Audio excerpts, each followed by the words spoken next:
Good morning, everyone. 8Bits here with a happy and wonderful Saturday because I don't work. So therefore, it's a happy day. All right, let's get this show started, right? Double checking everything. My computer went through another update and it always messes up everything. I think I have fixed everything that had happened or that it resets, which is usually volume, like some sort of audio mishap somewhere occurs during an update. And I never understand why, right? But we should be good. It looks like everything's working. All right, let's get some music going. I think we'll start with some chiptune stuff until, like, I can't handle it anymore. All right. What has everybody been up to during this week? I know for me, I started playing Return to Moria again because the new DLC Duran's Folk is out. And we don't have a server anymore, but we're like, oh, we have another game. So we just took our characters and we're just kind of running through it to get near the end because we want to see some of the new content. So that shouldn't take us too long. At the rate we're going, we figure maybe about another week and a half, and we should be able to run through it, given the amount of time that we're able to play. Outside of that, I did buy, and I'm down, like, it finished downloading a little bit before stream, but Arc Raiders, so I do have that now. I'm still playing V Rising, Enshrouded, playing everything, all the games, right? All right. I don't think there was a lot of. I didn't write anything down. So I don't think there was a lot of game news this past week. A game did come out called Solo Leveling. It's a rise over something. But Solo Leveling Arise, right? So it came out, and let's go to here. Overdrive. That's it. And I enjoy the solo leveling anime. So I'm not sure whether I'll be playing this or not.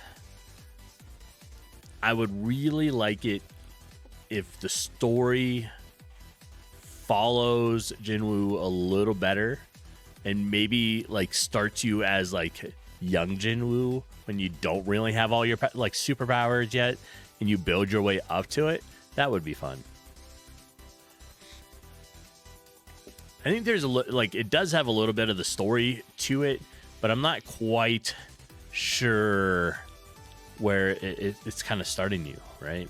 So I'm gonna watch some people play that, but I think this will be a good one to do, like to play. Yeah. All right. What else we got? Oops.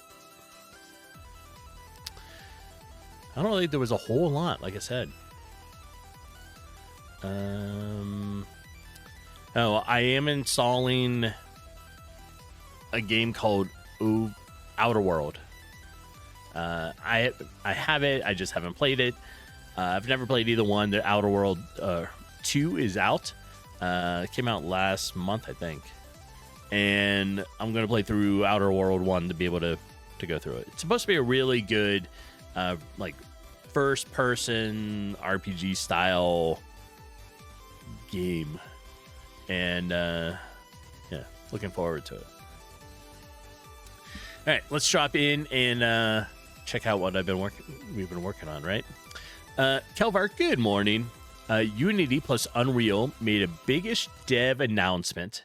You'll be able to publish your Unity game inside the Fortnite system, and if you are an Unreal user, you'll be able to tap into Unity's in-app purchases. Nice. I know Fortnite has special world development application for them, and it uses Unity or Unreal. I can't remember now. It's one of those. It's either Unity or Unreal, right? But you get to design your island, how everything works in there. I attempted it. Like, I've started trying to mess with some stuff.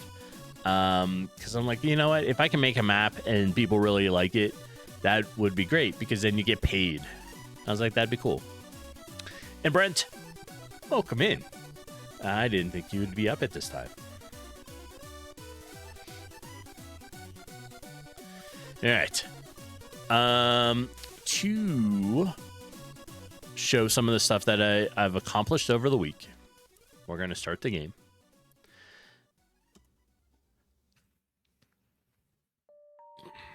A huge, Brent, a huge food coma in the evening cause you to be awake now. Well, however you are awake, I appreciate you being here. All right, let's, why isn't even, it's not even seeing GameMaker. What the hell?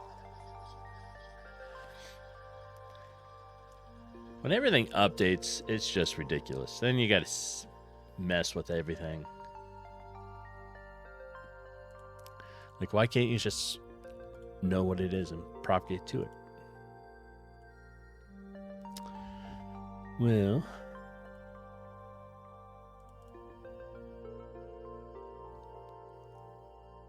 let's figure this out. I don't understand where it is. Okay, Doug, welcome in. Tim Sweeney, CEO of Unreal, announced it on Unite personally, which was a surprise. Gotcha. So what is it they're going to, I mean, like, Unity game inside Fortnite system? Oh, that must be the same thing that I was talking about, I think, right? Where you can do, here, let's do Pretzel Rock for a minute. Let me try switching this around. See if it'll grab it. There it goes. Yeah, because I know, like, the new Fortnite GameMaker section has a God, what the hell's wrong with this thing?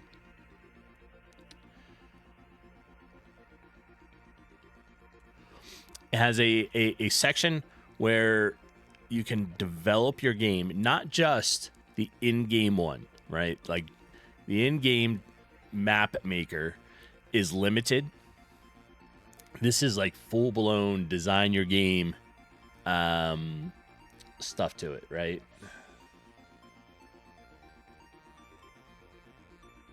All right, there we go. That's gonna be a little better, I think. Perfect.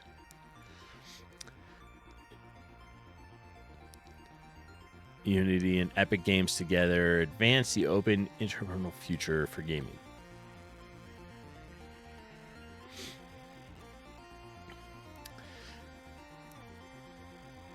Monopoly.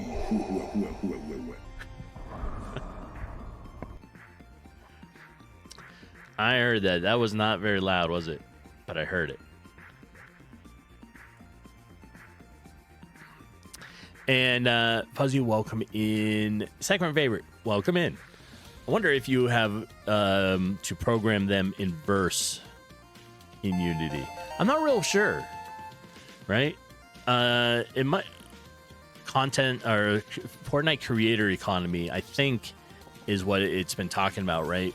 So when you go to it, you're able to. I think this is the same thing that I started trying to learn and do. Yeah, it is. So you can make all like your own Fortnite maps, and have complete control on the way the trees are designed, buildings, that kind of stuff. You can build your own. You can make your own buildings, which is kind of cool. But yeah, it's everything, the ground, all that stuff, right? And it gives you 100% more flexibility to be able to do stuff than the in-game map maker. And welcome in, Jeepin. We're talking about Fortnite stuff and Unreal. Sounds like the kid version of Second Life. What, Fortnite?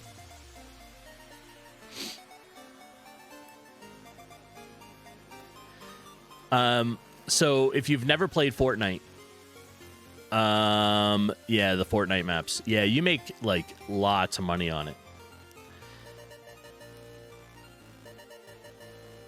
Oh, well, I mean, they've been allowing you to make maps for years, right? Through the in-game map maker. This really gives you all the details to be able to do it. You can use I'm not sure, I keep saying Unity. It might be Unity, it might be Unreal, I can't remember. But it gives you absolute control to design all your buildings the way you want it. So, but yeah, then once you make your maps, like, you can put it out there, and if people play it, you get paid for people playing on your map, right? And welcome, interest. Good morning. We're talking about Fortnite and its creator ecosystem update. But sounds like a pyramid scheme.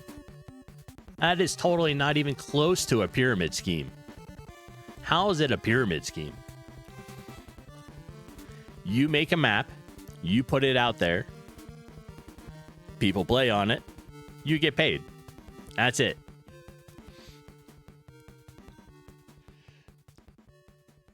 I mean, yeah, you could build a pyramid in your game.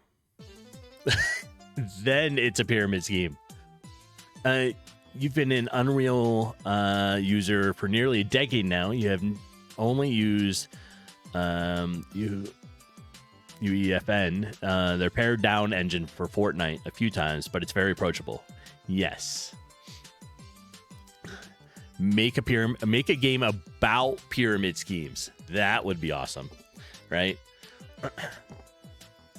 I don't know. All right, so it's kind of like everyone has a map editor, right? From StarCraft, Dragon Age, Neverwinter Nights, to more modern games, right? You're able to design a map and put it out there. And if people like it, right? Then you get, like, they can pay for it or that kind of stuff. I think so, right? If you're, make maps and you put it out there and some people like it and play, Fortnite starts paying you money for people being active on your map. So when you go in there, like into Fortnite, down in the bottom, like, there's all these maps that you can, like, style games that you can play inside Fortnite. Oh, okay. See, Trisp, Fortnite and Ready Player One yes. Fortnite is moving towards having all like a huge virtual world with all these different games in there.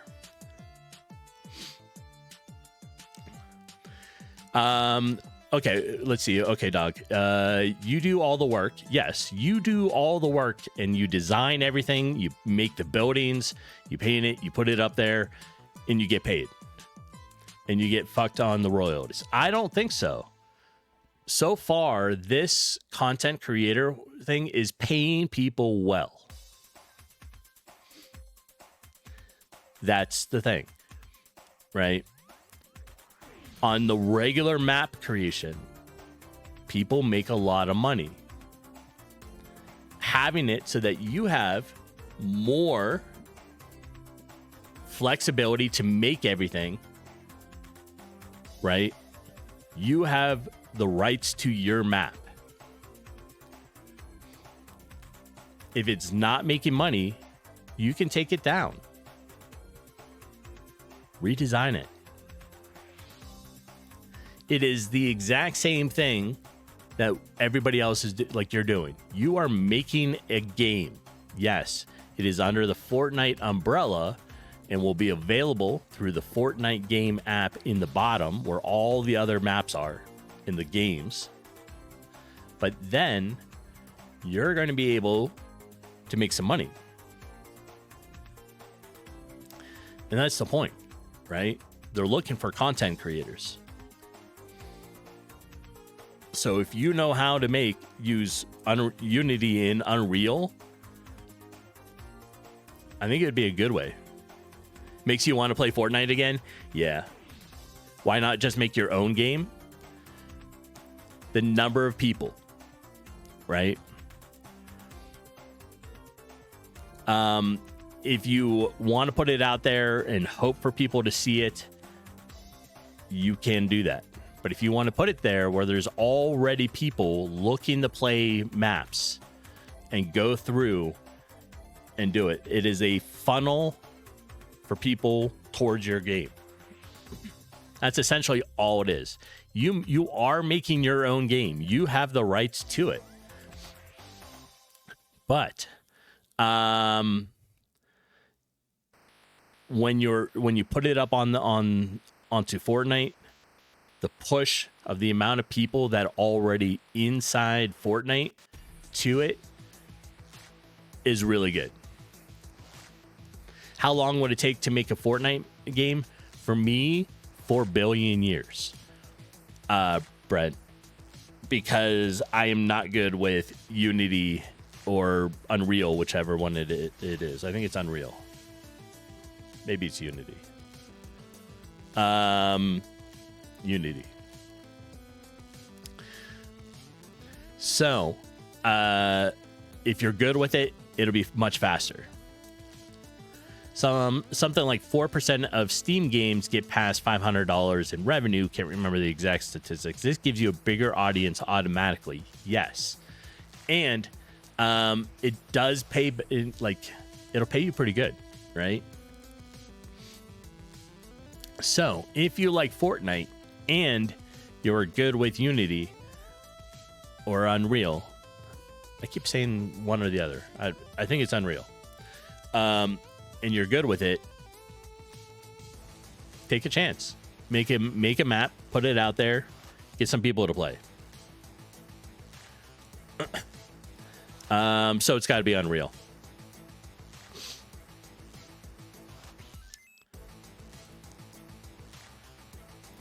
Yeah, see, and I guess second, that would all depend on what you want to do. And sure, you got a lurk. I appreciate you being here, and thank you for the lurk. Right? Yeah, but if you make money off of it, why not? I mean, no, I put in 30 hours, 20, 30 hours or more on top of working a full-time job, just messing around with this game.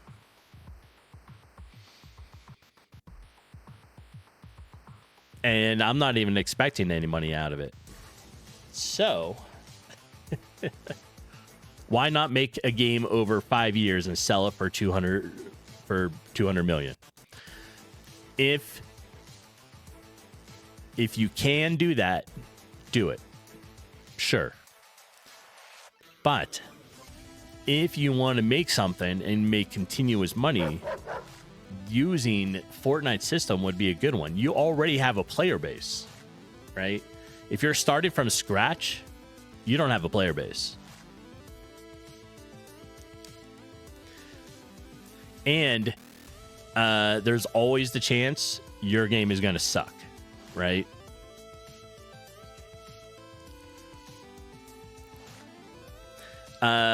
Homeless. Yes, I heard the Sophie treat in there. Here she comes. Almost got here. Good girl.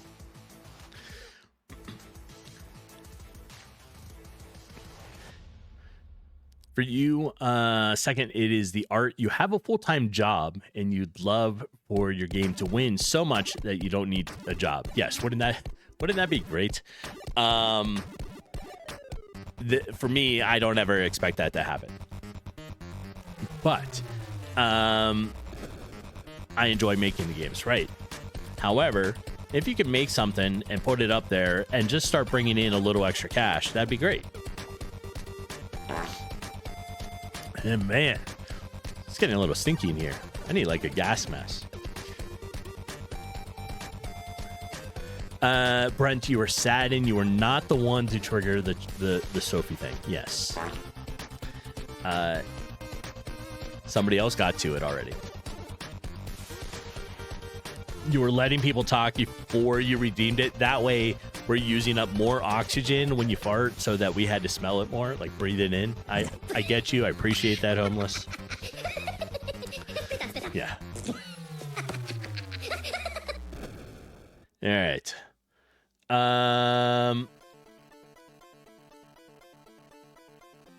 How, by the way, because my computer had an update, how are the sound levels with everything? Are you hearing sound alerts and all that stuff okay compared to music and all that other stuff?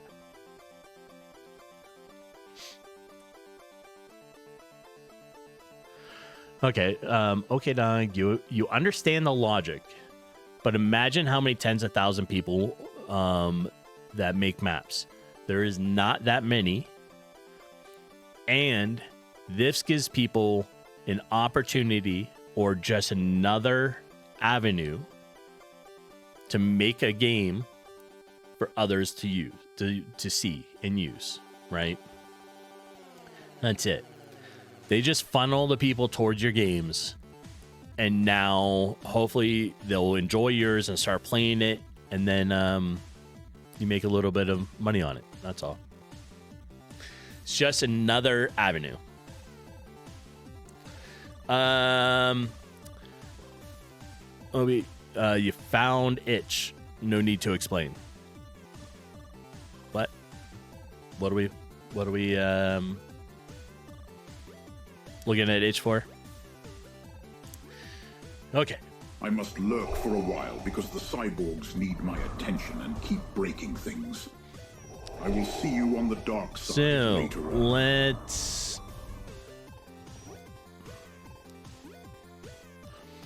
It's a small amount, but what do you consider real money, right?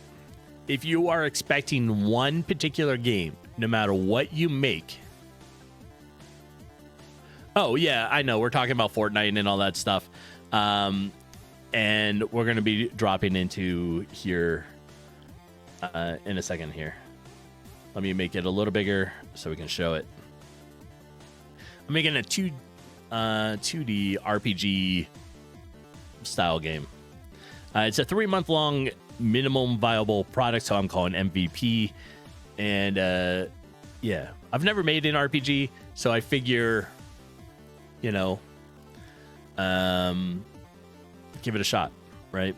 If you spend 40 plus hours per week on a game, you should be expecting to make at least 40,000 per year. Very minimum.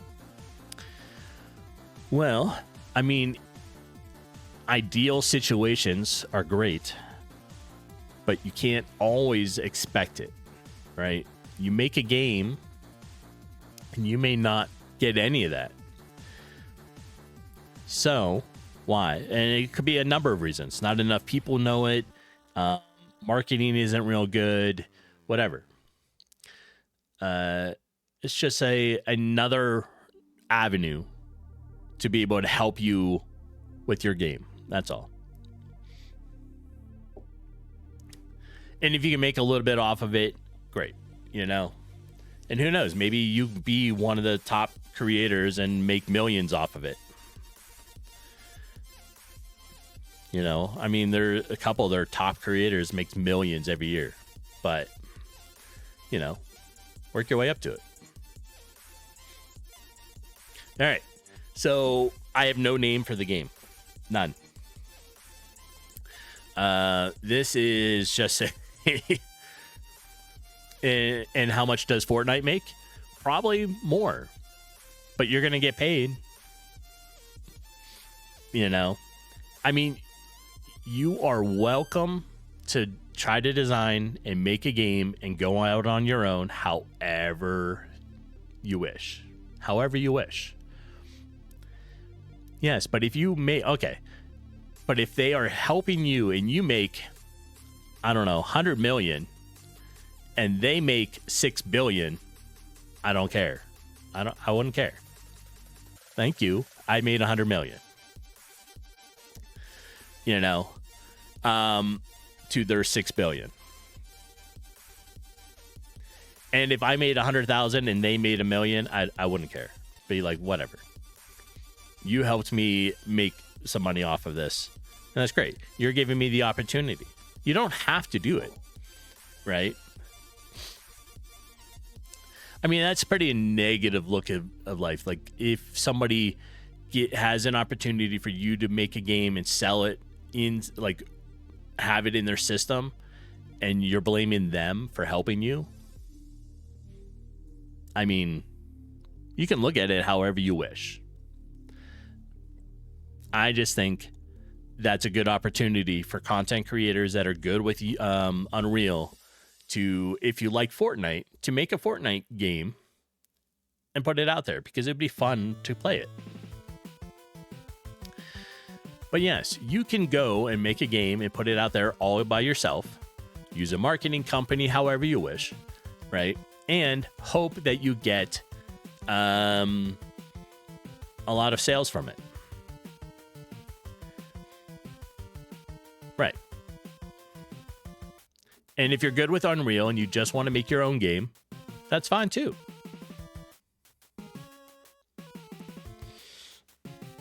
Say that is just fine.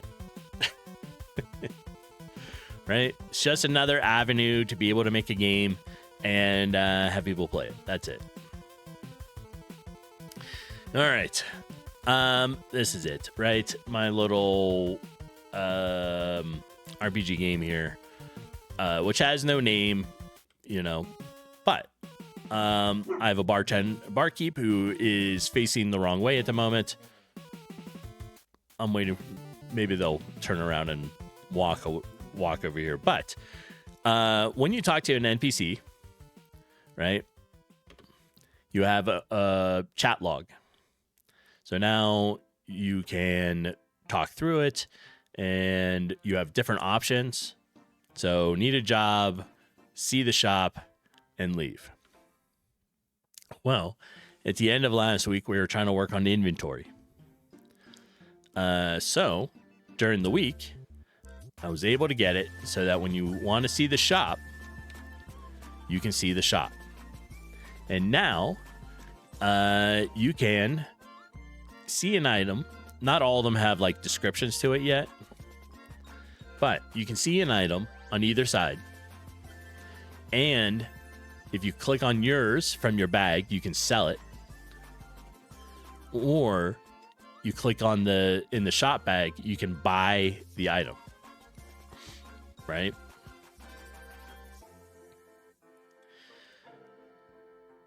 I think that works pretty good, because you can buy it. It'll take down your gold. It's in your bag, and you can resell it.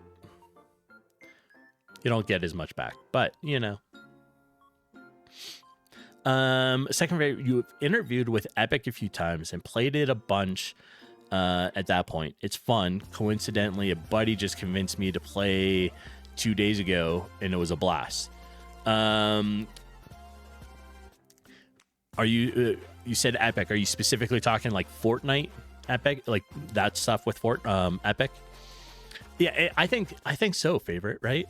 It's a very simple inventory. Like I said, this is only a 3-month long project, mostly to be able to create a full working game. Doesn't have to, it's not gonna be very big, but yeah, full working game. And as a minimum sort of viable product, I want it to be used like a demo to see if people are interested in me continuing with this, or are we going to make something different, right? And next year, I'd like to do another long project, so maybe 6 months instead of 3 months. The reason I started doing 3 months projects was I finished my first real game called Pixel Warrior, which was put out in April. I did a 3-month project for a Twitch integration app, which is the avatar one, which is what you see running around here on the bottom of the screen. And then after that, I did a tower defense game, and now this RPG one. So 3-month long tower defense game. Now I'm doing a 3-month long RPG, and the RPG one, I've already, I think, hit almost the same amount of time on this that I did in the 3 months for the tower defense. The tower defense, I didn't have a whole lot of time outside of stream, so it got limited. This, I have a lot more time, and I'm putting time and effort into it to try to make it a really nice game for 3 months, right? All right, so this was the inventory. Last week we were having some trouble, but we got it so that we were able to buy and sell, right? So you can buy items and all that. Then when you're ready, right? Oops.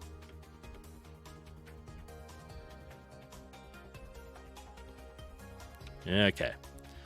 Let's figure out what I just did.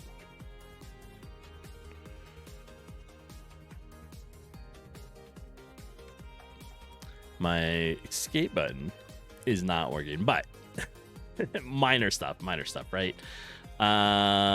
Would be great. Wipe out a few rats, whatever. There. All right. Now there we go. Okay. So yeah, favorite, you interviewed with creative team in 21, but you were a noob and lost it to a guy from Valorant. Gotcha. Second time was for Harmonix Epic, owns them and put Guitar Hero in Fortnite. Nice. And you had one last panel interview, but Epic told them they had to move the position outside of the US. Gotcha. Now you're working in tech for a marketing department. It's a better gig, make 3 times what Epic would have paid you. Yeah. But then working for them, game dev stuff. Right. Oh, but yeah, if you are working for Epic and build your own game, they wouldn't let you publish it. Correct. Yes. That would be a direct competition and conflict of your current role, like your job, right? Most companies all have that. It's in print, it's in there somewhere. You can't do direct competition work.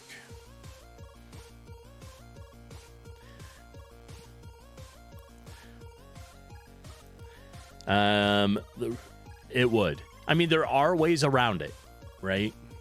There are ways around it, legal ways. And there's a lot that you can do illegally too, but yes. All right, so as a test, we currently have the item that we bought, which is the little chicken wing here, turkey leg, right? So now we can pick up a potion if it's on the ground, and it will show up in inventory. And I heard that.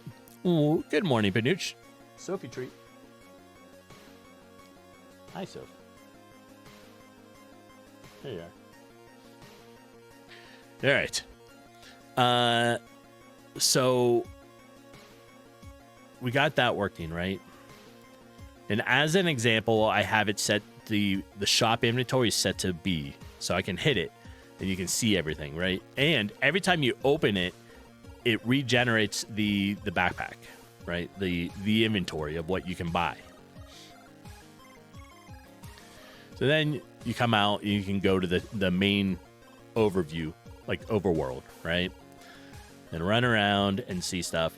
And we also made it so, what was it, like 2 weeks ago? We got it so that the NPCs that are out here walking around yell at you, or like, I like to say like bitching at player, but like they're shout outs, right? They're like, oh, you know, hey, you, come here, or that kind of stuff.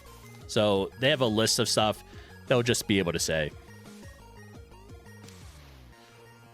Random things, right? But generally, this is how the graphics are going to kind of look.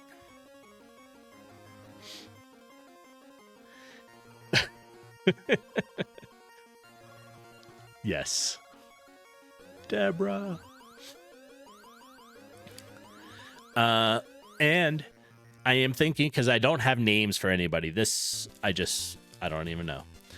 But I was thinking about having a number of NPCs in here, and I was gonna, I don't know, come up with like either like bits or sub or something, some sort of fun way for everyone in chat to have their name put into here as one of the NPCs.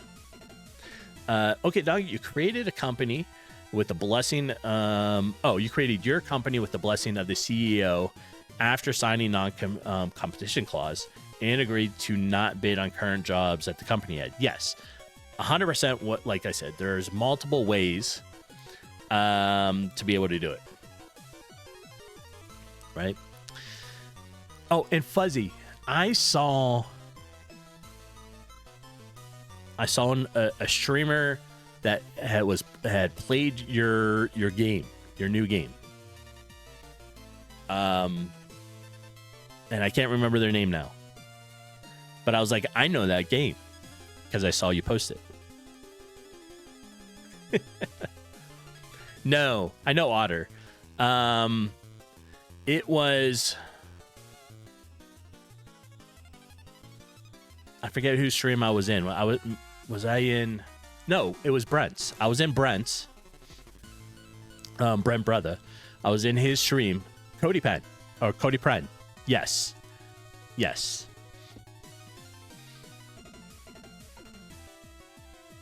Yep. I just wanted to say I saw somebody playing your game.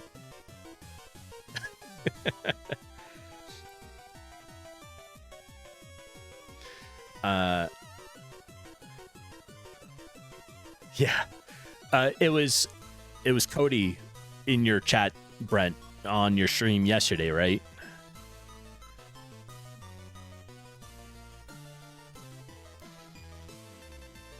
But yeah, they were the ones that had played your game.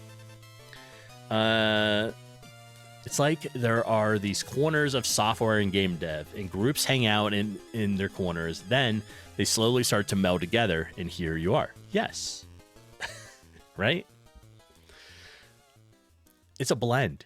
Eventually, it all blends together. So it's good. All right. So we have running around here. There would only be one name per all the names would be unique, right? So however I figure out for all of you in chat to be able to be a name in the game, nobody else would replace you, right? But this is kind of it. I'm still working on the map, which we're going to work on a little bit today. These are just some sample NPCs that are not walking. All right, we'll have to work on that today too. Like, I don't know why they've all stopped walking. They're not going into the move state though. That's probably it. Oh yeah, they're just stuck in like cooldowns.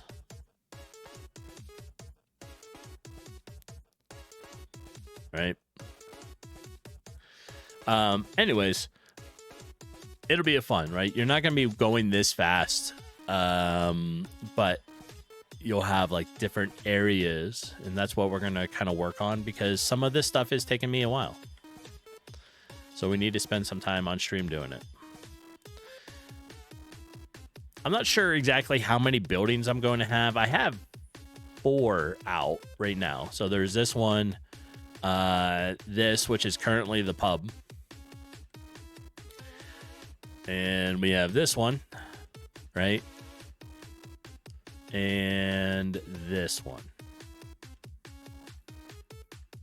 At least 1 or 2 more will have internal building stuff that you're going to be able to go in. And then when you want, you'll be able to go back in and visit. Right?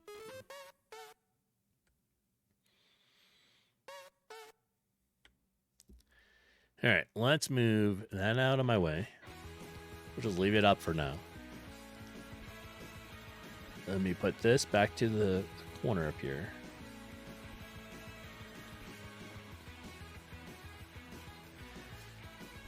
And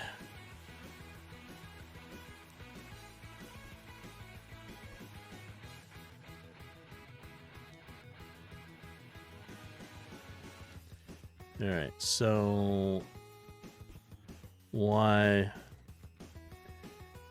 did I use a struct system for the items too? Yes.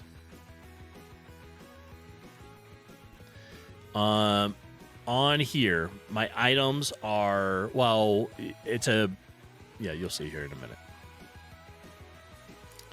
All right, parent, actor, we don't need that. Code, NPC, we're not doing that. Dialogue, we're not worrying about that right now. NPC dialogue, no. Here's the teleport. We're gonna open up inventory data so I can show it. But this is generally how I have the data like set up. Right? So set up for like the barkeep, and we have player data. And then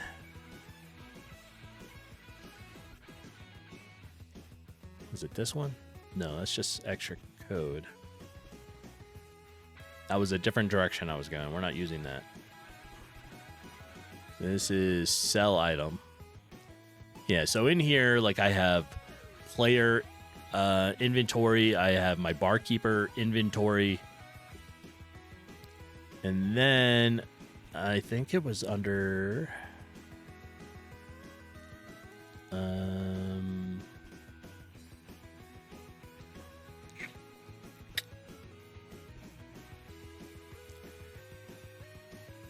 yeah, this is just drawing my bubbles, movement. This is that. Oh, it was in barkeeper.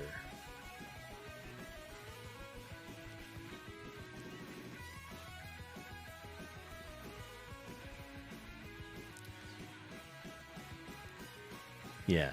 So once, like I said, once you do stuff, oh, it was inventory. All right. So we have item code. Hold on. Object inventory store. Right. And we just are simply, we're calling essentially like the array list to be able to identify items. That was it. and this is me testing right here. If I want the player or the barkeep to have a particular item there when I start, I turn these on. But otherwise, I have it in a random range for the barkeep, so it will automatically swap out items. And it will be a minimum of like 4 items to max of 9. Like I said, I still have to work on the descriptions of these things.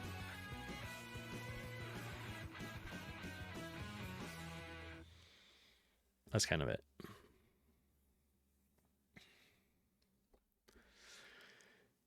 All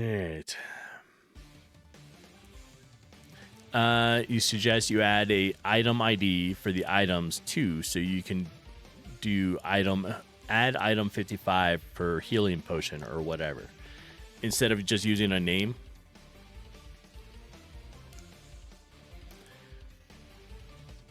Oh, I see.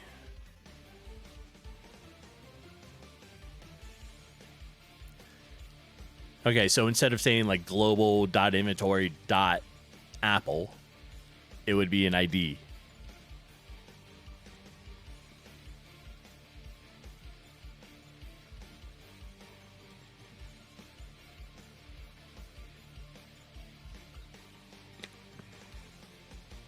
Realistically, Apple would be sufficient instead of an ID. Add item Apple. Gotcha.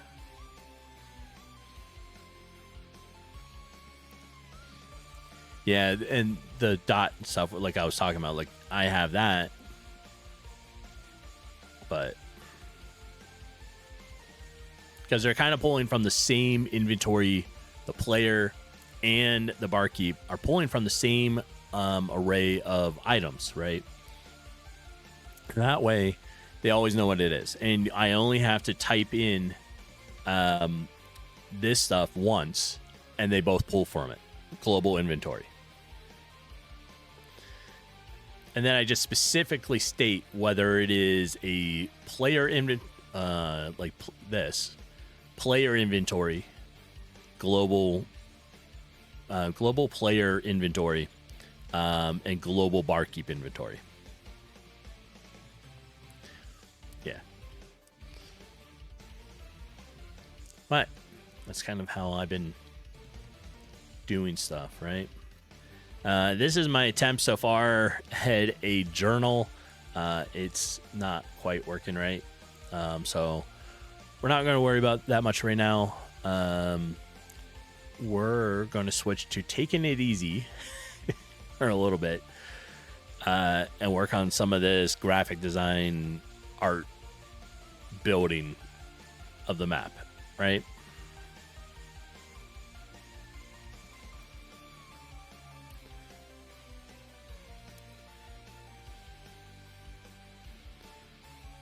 I am doing it by tiles. It's not everybody's first choice to do it this way. I kind of like doing it. I like this part.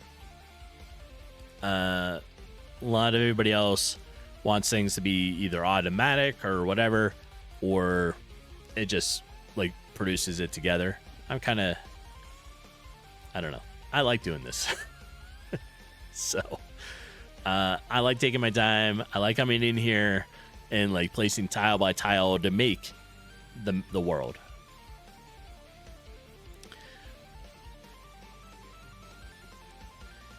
For those that make games in GameMaker, how do you go about designing your world or room, whichever you choose, right? Are you using tiles? Are you using objects as stuff? What is your preferred method?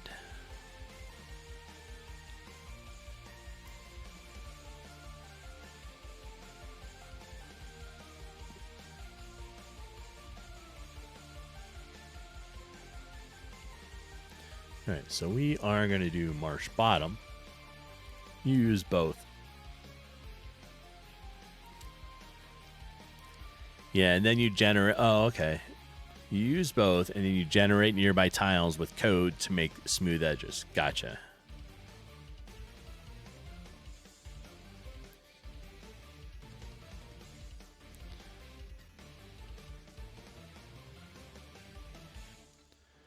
So we don't really need that. Yeah, with this, like I have lots of tiles to be able to create the different effects of stuff that I'm looking for. Transitions, different hues of grass, etc., based nearby instances like trees or rocks. Right. So I have trees and rocks not being a tile, right? So if we zoom out a little bit, right? Let's say we're going to put like a tree here. In here, oops. I have so far been making trees into sprites, right? Like, so they're just animated sprites. Because then we can you can drag a tree and you put it out, right?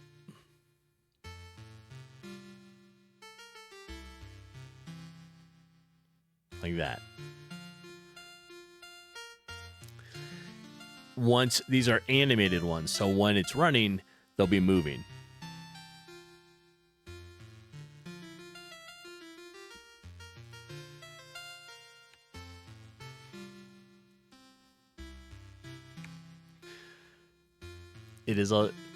It's a decent amount of work, but I think it'll look nice when it's done, like when it's 100%, right?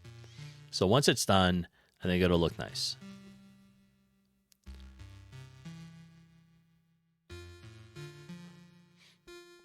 At some point, I have not made a game yet this way, and I want to, just to get the experience with making a game that has generated maps or levels. I think that'd be fun. You know, like every time you go into a cave, it is a different cave system or something, right? It won't be for this game, but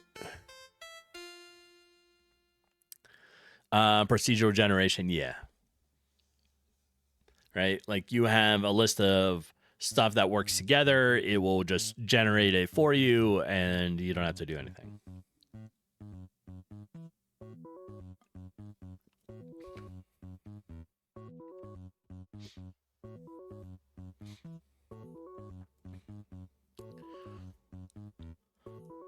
But for now, we're going to work on this. It's not the most exciting stuff. I just need to spend time doing it.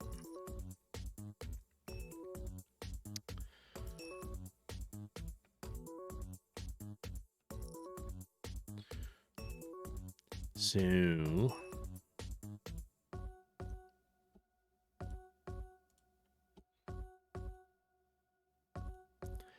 we're just going to put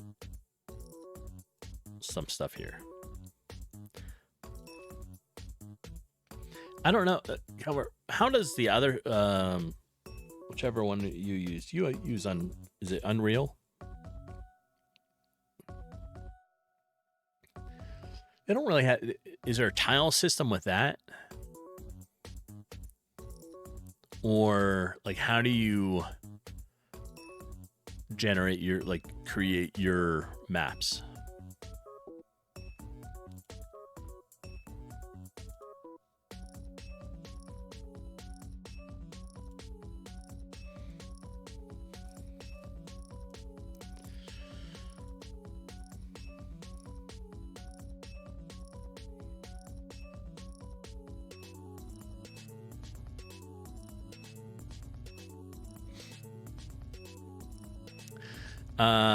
Unity. Okay. Not familiar enough with, yeah, Unreal. Unity has a complete 2D tile system. Oh.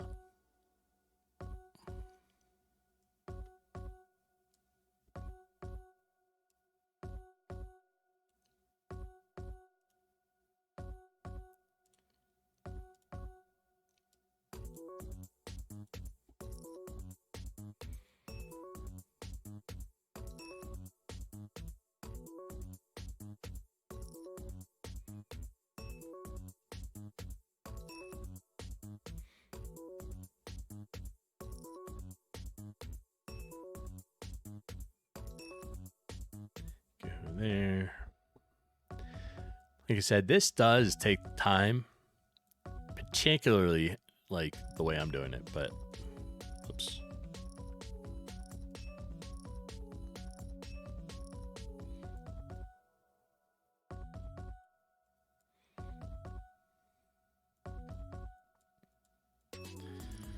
So we want that to be there. And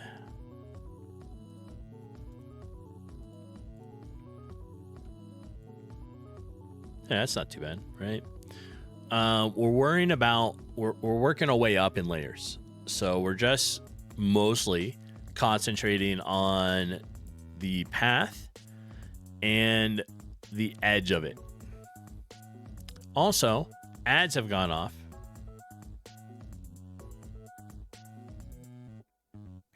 I don't really need to take a be right back though.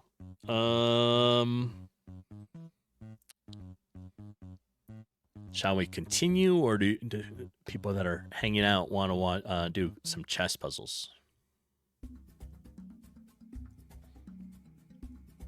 All right, so this is going to break, and we need to worry about this. So let's curve here.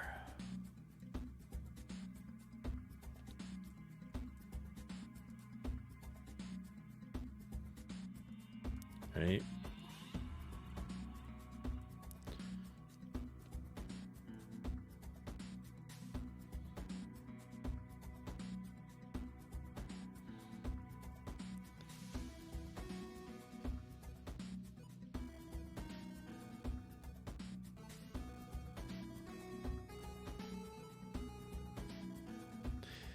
So we should make this like too wide for it to properly kind of work together, right? It needs to be like that.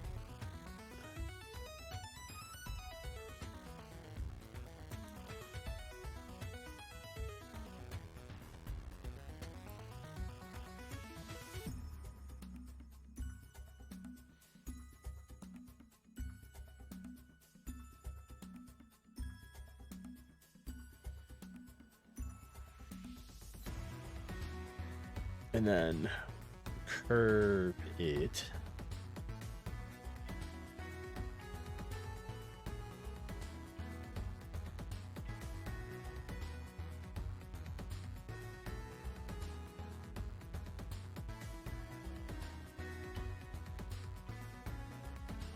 Yeah, we're going to need it one more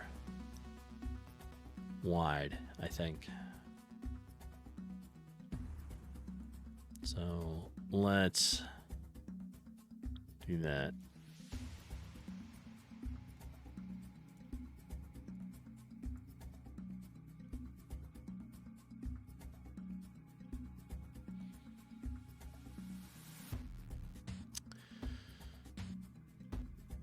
That should be okay.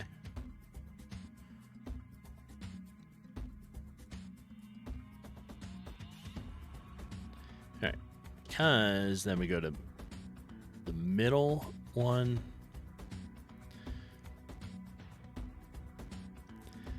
And this is probably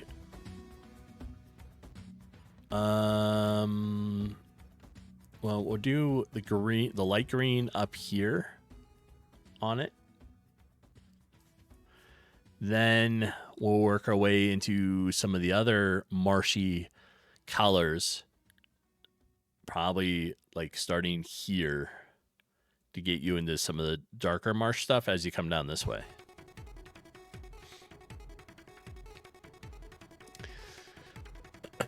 And then once we have the path down, then we'll start to really worry about like some of the other mountain or the hill stuff throughout here. But as a player, you're going to be able to walk wherever you want, you know. And the idea is there will be hidden enemies, right? So you're not going to see them. There'll be some that are visible, yes, but you're generally not going to be able to see a lot of them. So if you're just wandering through here and you'll have like an encounter, I thought that'd be a fun thing to try out.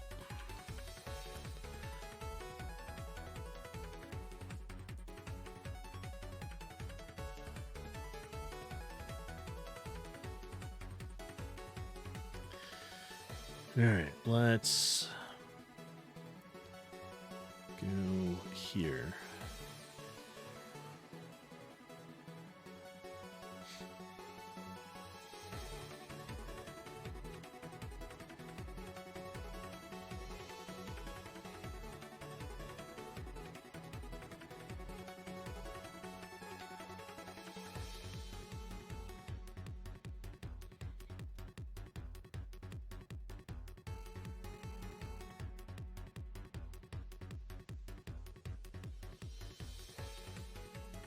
Right, and we want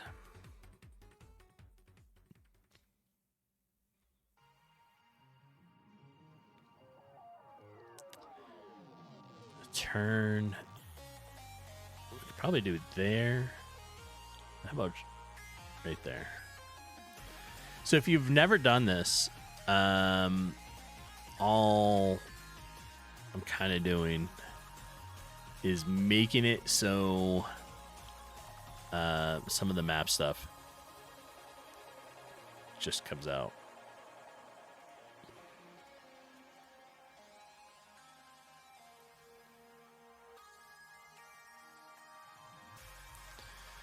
Right, let's turn.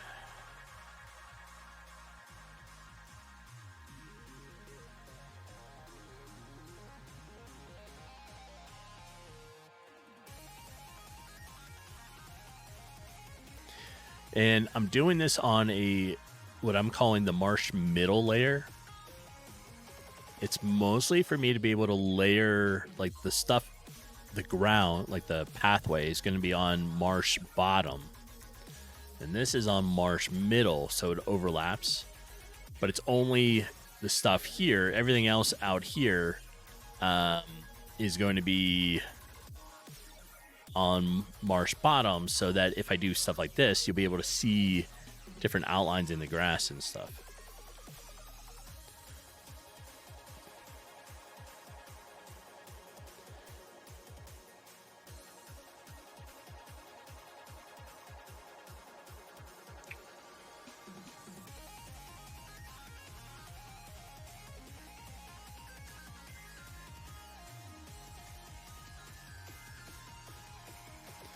There. So that is going to overlap with that one.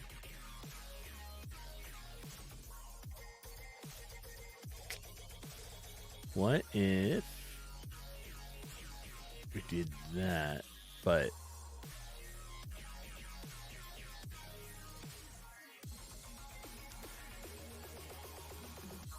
it's going to look weird if I have that straight line right there.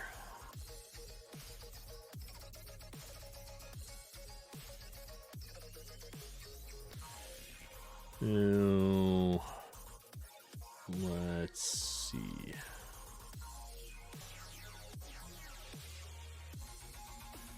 That might be okay with it, right? Do I know what else looks weird? Homeless, I see weird every morning when I look in the mirror. That doesn't look weird. That just stinks. One of these days, I need to get it. I have a gas mask upstairs in the Halloween stuff, but I think it would be fun. Like, if there's a whole bunch of that going on, like, I would put it on. I think that'd be funny. Right?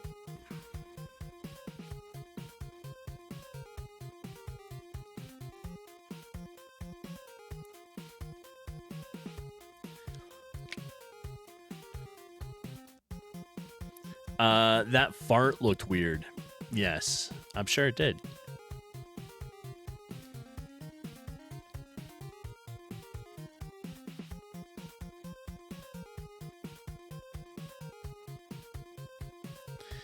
Yep.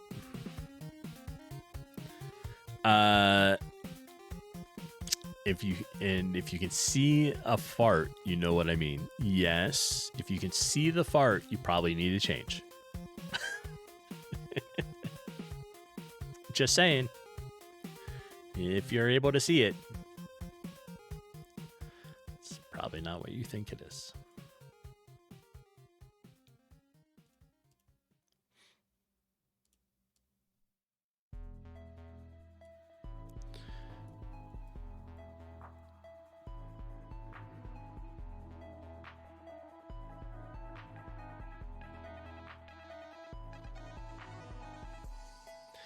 All right, so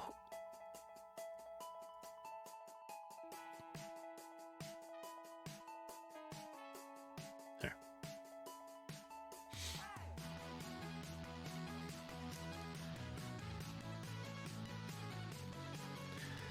Yeah, like I said, we're probably gonna start switching it here, right? Somewhere along this line. We'll probably right at the end of this, we'll start blending them together, and now you're into like the deep marsh.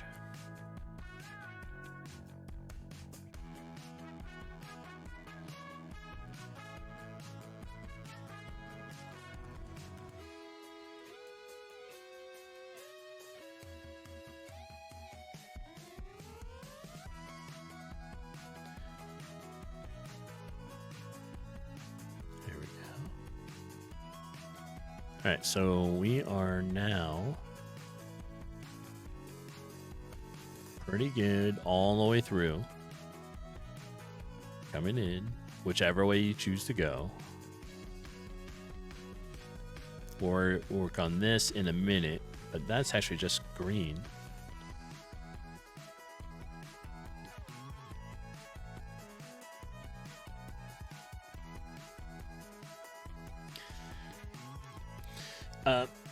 Oh, yeah. I sent you a DM last night. I think it was Homeless. And I don't know if you heard. Also, I don't know if you heard.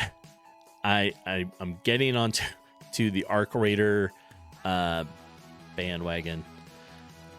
I was delaying it. But finally decided to get it. So that is now downloaded. And I want to start playing Outer World as well. Because Outer World 2 came out, I think, last month. And I don't know. I played it at one point. Now I just want to get back into it. I have like solid 6 or 7 games I'm trying to play through. I think what needs to happen is I just need to take like forever off of work so I can game dev, because this just makes me happy, right? I can game dev and then play some games. You heard good things about it. Which one, Brent?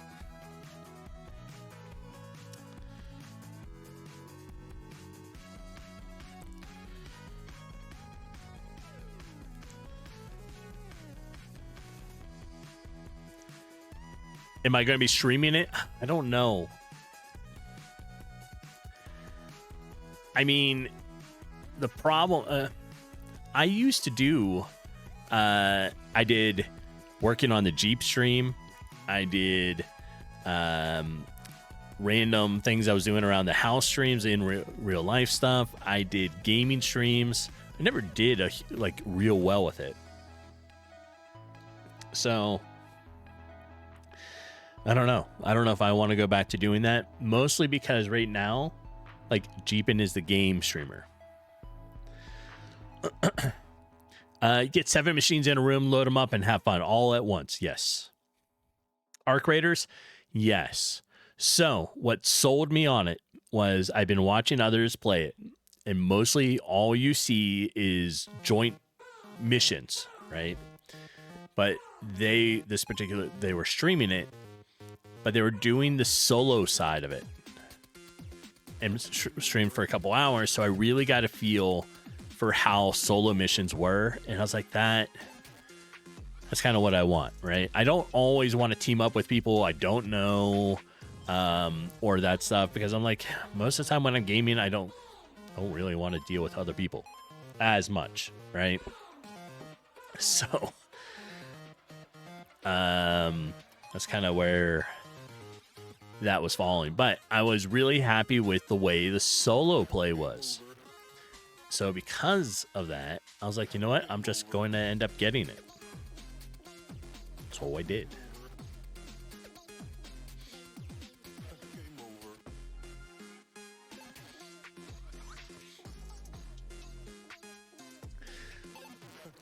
Thanks.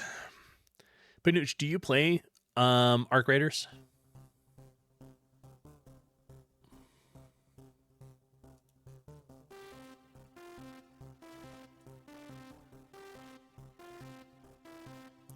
All right, we're gonna put this right here. You didn't purchase it? Yeah. I did this morning.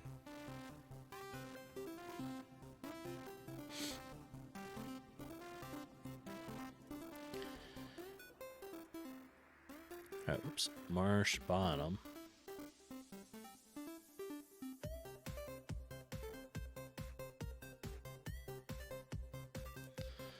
Marsh Middle. Let's fix this. Yeah, and like I said, I don't know. I don't know how well, or people would want to see me doing games.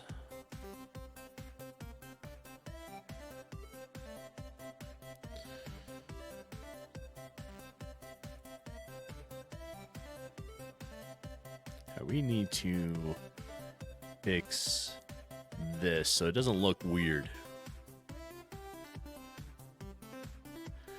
That's Total War Warhammer. Where's my Steam?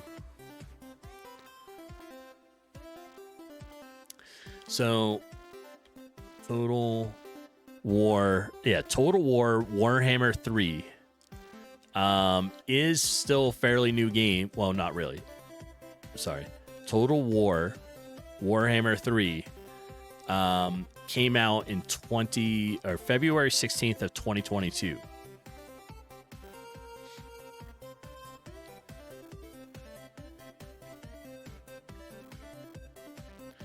Right? And this is the game.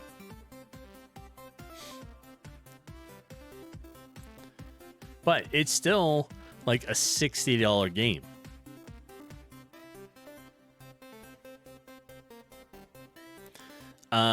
You can buy the Total War Warhammer 3 Omens of Destruction bundle, which is a whole bunch of extra stuff, for like $22. Warhammer 1, Total War Warhammer, and Total War Warhammer 2 for $30. But yeah, Total War Warhammer 3 is a $60 game.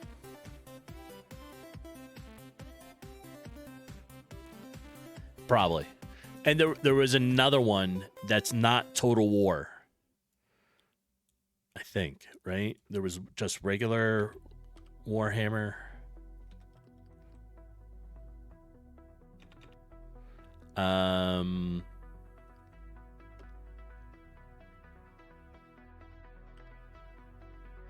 No, it's that one. Total War. Yeah, they had some new DLCs that came out. But if you are part of Humble Bundle's membership, this Total War Warhammer 3 for $60 is available on the membership side for like your 8 games that you get for the month for $12 or whatever it is. So you get a $60 game as part of your bundle.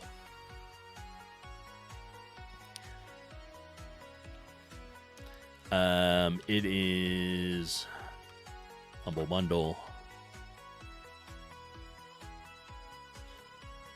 And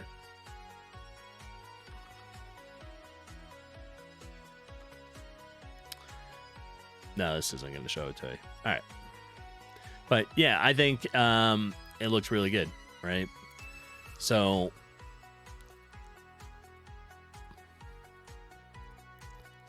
it looks really fun, right? I like, yeah, you get to keep all your games.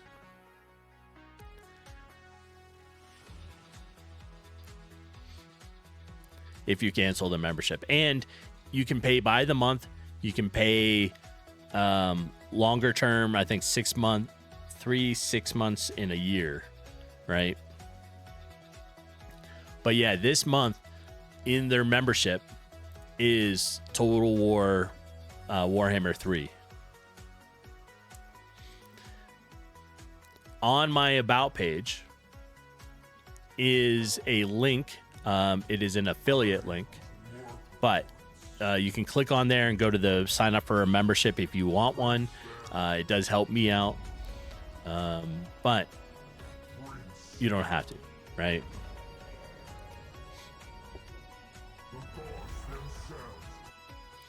And every month they have some really good games. They always try to have some sort of like big game in there that's valued as high, but you get like eight games every month.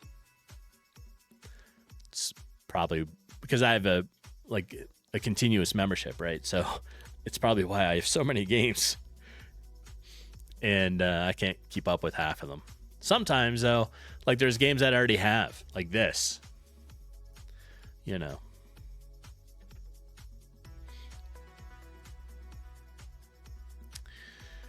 All right. How do we want to do this corner? I think we'll just do that. And we'll run that, make it like...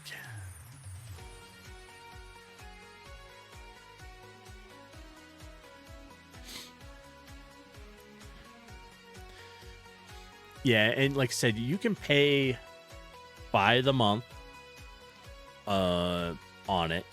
You can pay, I think, three months at a time, 6 months at a time, or sign up just for like a year.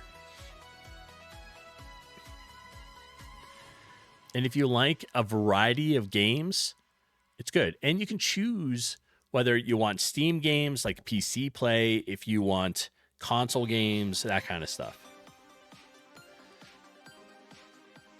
There's a lot of different options with it.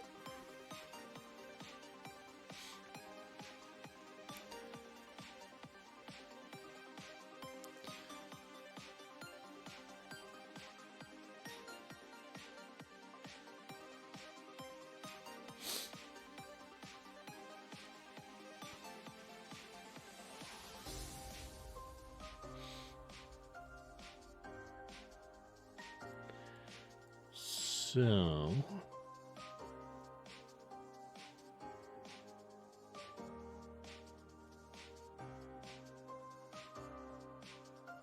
let's do that.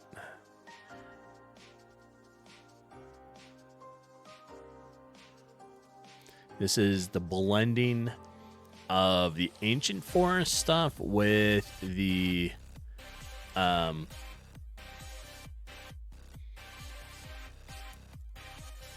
marsh. Yeah, I like Humble Bundle. I like what they do, why they do all the stuff, right?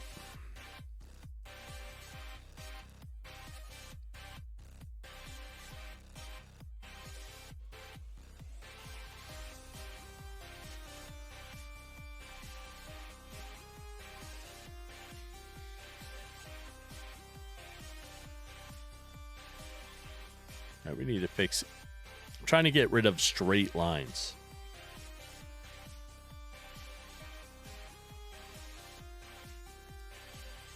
You are back. Welcome back. We were talking about everything is fixed. You can come home now. Okay.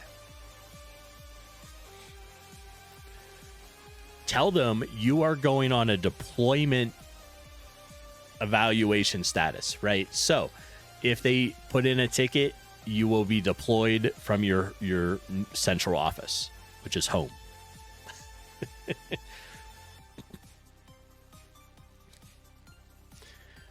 And then you can go fix stuff and then just come home again. Oops. That's going to overlap a little bit there, isn't it? So, what if we did that? Switch it to there. Like that. Right, it would work. It'd be like, you know what? I'm going to be on a deployment schedule. So I have projects to work on. And if you need something, you put in a ticket and I will be deployed. And then I'll come fix it. Right?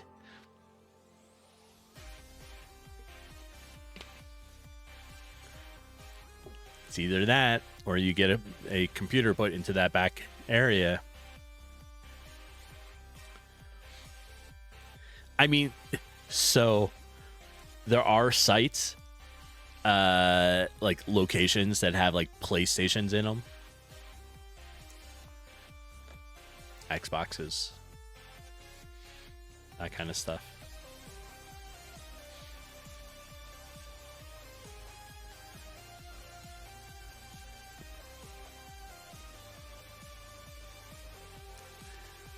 That would be. Yeah, that'd be cool.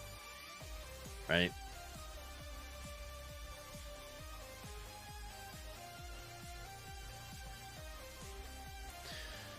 All right. That's right. And that is why a lot of places have started doing that. In their little office area, they have a de-stress area that allows their employees to come and mess with like consoles.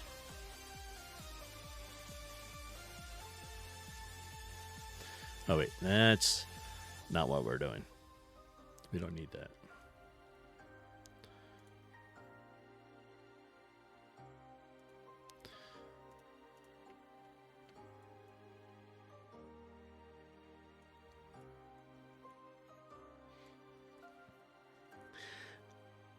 We got on the topic of some other stuff because I did the needful thing, and I bought Arc Raiders.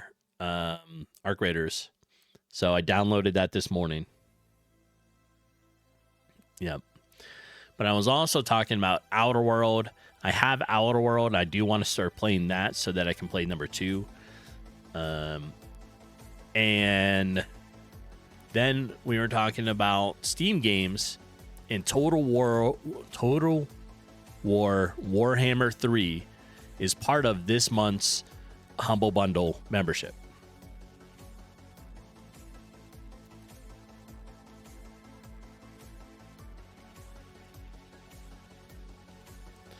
And it's a $60 game.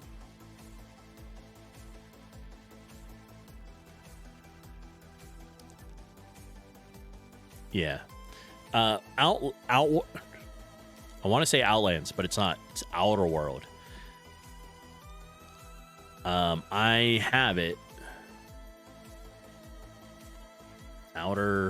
The Outer Worlds. I want the first one. Oops. If I can't even type.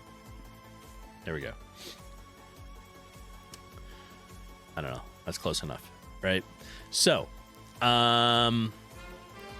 this is it. It's been out for a little while. Like, came out in 2020. Are you searching for exciting off-world opportunities? Can you pass a basic aptitude test? No. Then come to Halcyon, where prosperity awaits you in the stars. Owned and operated by Earth's most distinguished corporations, Halcyon's colonists are guaranteed full employment. It is a single-player RPG, sort of from a first-person look.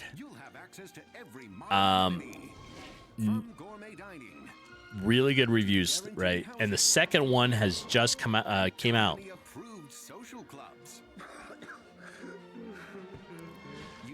And I was like, you know what? I've never played this. I have it. I haven't played it. So, I want to go ahead and play this so that I can get to Outer Worlds 2, which came out at the end of October, right? This ought to be good. This is a sequel to it. Let the killing commence. Yeah. And I believe it's still single player, right? But it has all kinds of stuff to it, and I really want to play the second one, but I don't want to do the second one until I play the first one, so got to backtrack a little bit. And I figure I'm at probably a solid 7-8 games that I want to play all at once. You know, there's Enshrouded, there's still V Rising. We started playing Return to Moria again because of the new content. And Arc Raiders, Outer Worlds, Diablo 4. Right.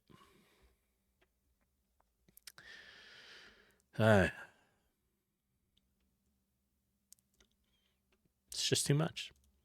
Work's in the way. That's all I can say. Right?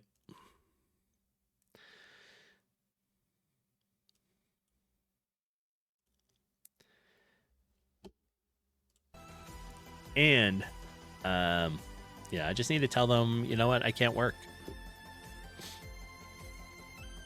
You are hindering my game development. Right? That's it. That's what I need to tell them. You're hindering game development. You're hindering my time to play games. You are no longer a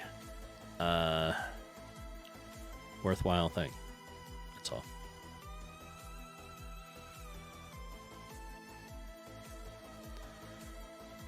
That is it. You are no longer worthy.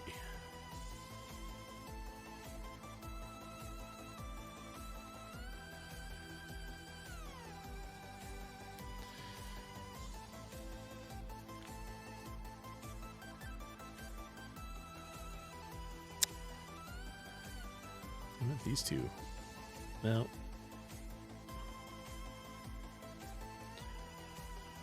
I guess we'll just go back to this. All right. Brett, if we didn't have to work and still could game dev, life would be great. That would be great, right? I would be perfectly happy working on game stuff 60% of my time. Right? Then a good 25% of my time could be gaming. And then like 15% of my time could be off-roading. Get out and touch, well, grass or dirt or sand, whatever.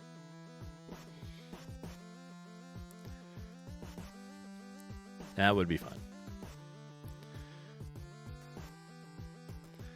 So, this game needs to make a few million, so I could do that. That'd be great.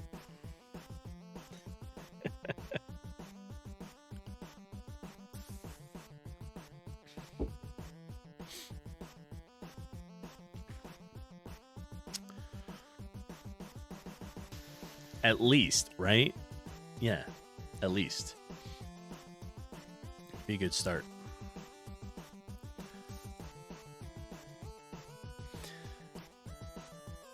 I mean, I can't even say, like, oh, you know, there needs to be, like, apocalypse or something, and I have my little computer with power still, and I can sit there and just code. Because, like, half the stuff all has to be connected online now. Can't even have that. Way to take away my my desire on stuff, right?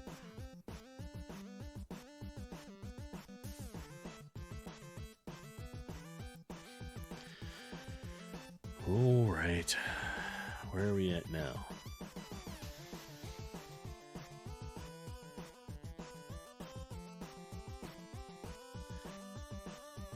I still don't think games should require online access to play. Shouldn't need it.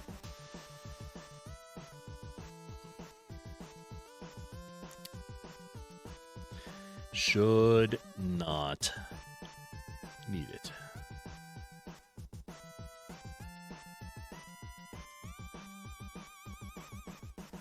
All right, let's work right here up to this pathway, and then we're going to start the next marsh area here.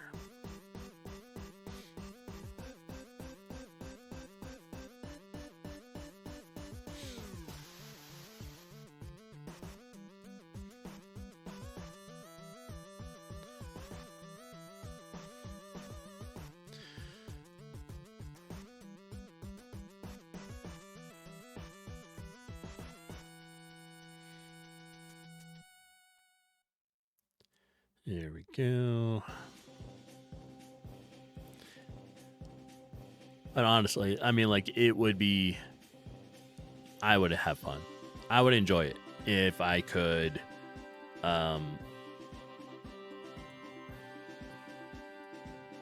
just do some games dev stuff more.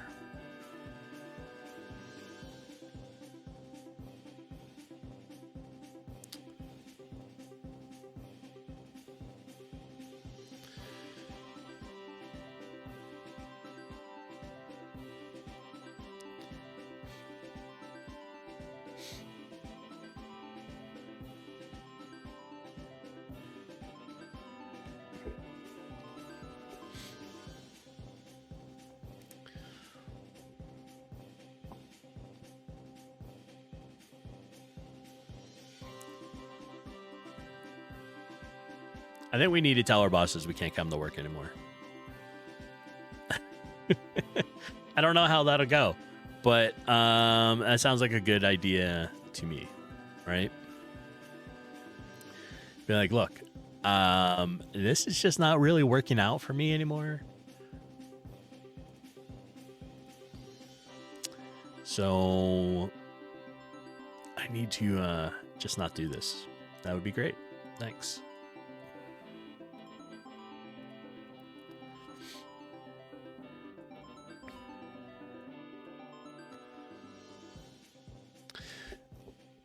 Kamar, you would tell your boss that, but your landlord said that's not a good idea. Yes. Landlords, if you own a Jeep Wrangler, they kind of, they like to be given money. Kind of like, got to be able to repair the Jeep. Got to have parts.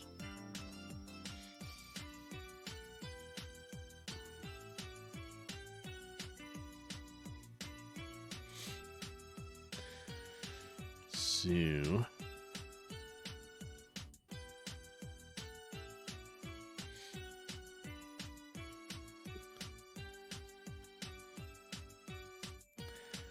and we keep forgetting, I don't know if she's still there or not, Jeepin. We keep forgetting to test out the Jeep and see if it was a fluke for the starter on yours.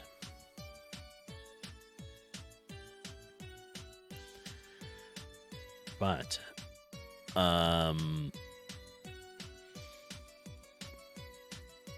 because there may be buying a new starter in our future there.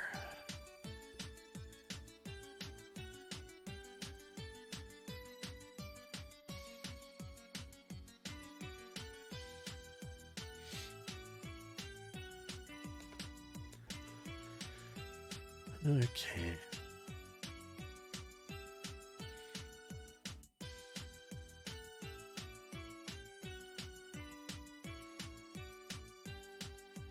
Yeah, her Jeep one particular time did not start up right. And we had to knock on the starter a bit to get it to work right.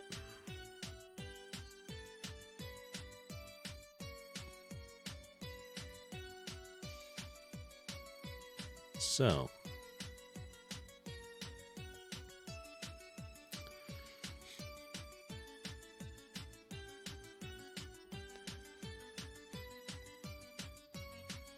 right, we have that one kind of done. Draw some of this with it.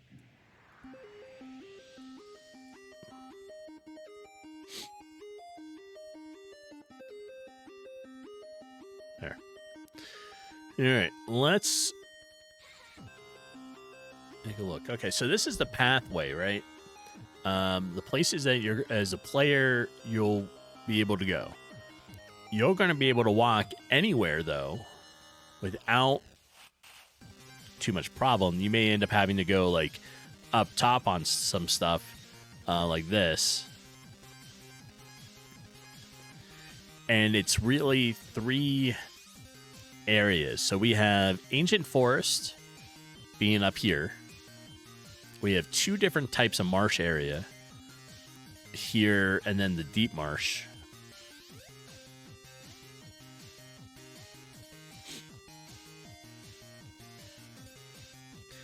And then this is called just the grasslands. Right now it's just solid green. I've done the road, but I have to put in flowers and trees and all that other fun stuff, right? So let's work on this area. Start trying to switch over to a different color marsh. I think is going to be our goal. Flames, welcome in. How you doing? Yes, it's an RPG. This is the overworld map that I am working on here. And let me make it a little bigger. This is the game, right?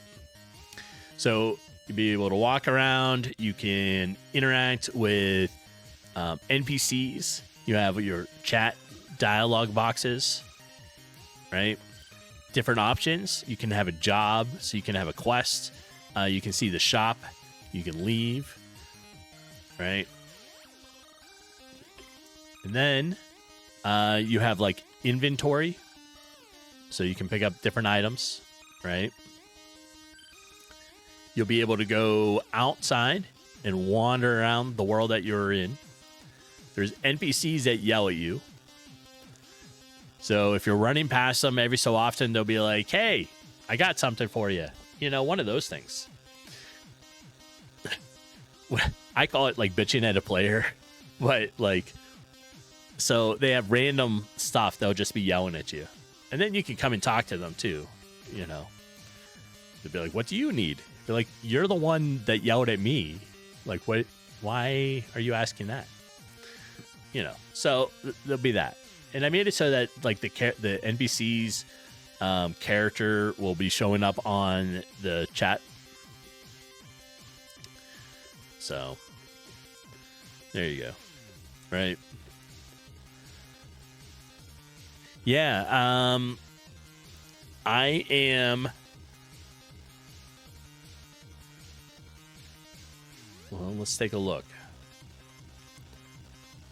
Oh yeah, and like I have a shop menu before we look at the time on it so far.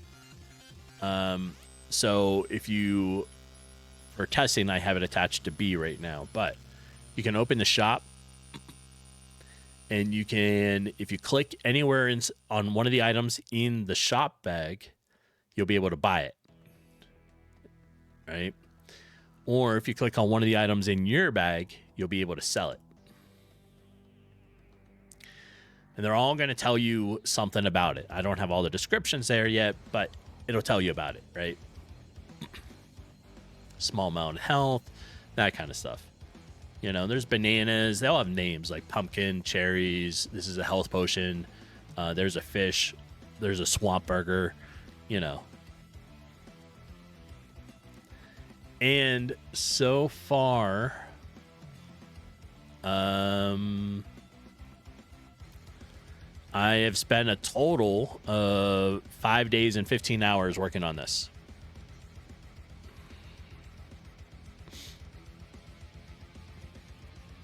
That's where I'm at. I have the whole world in one room. Right? So all the outside stuff is on my overworld map. It's just one room.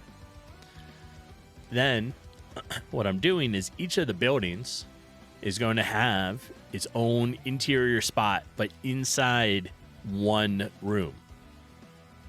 Right? So like here is the bar. Here's a little test area, and then each one will have its own little spot on here, and that's where you're going to teleport to.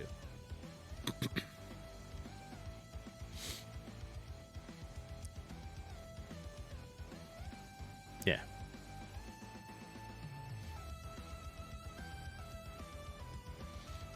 You know, there's NPCs. Right now they're skeletons and circles.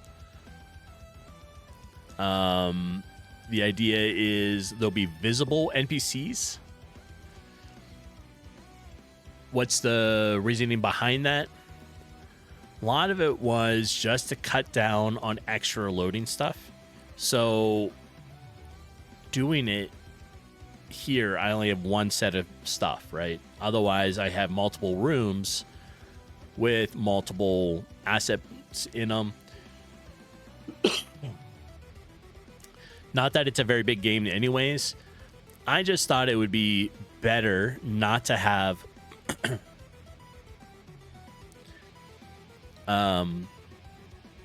transitions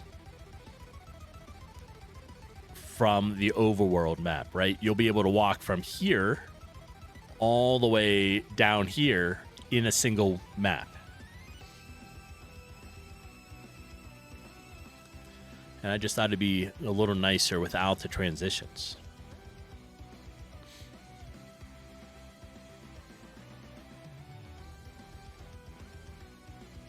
And then everything inside, which is only going to be a couple buildings anyways, it's just on one room.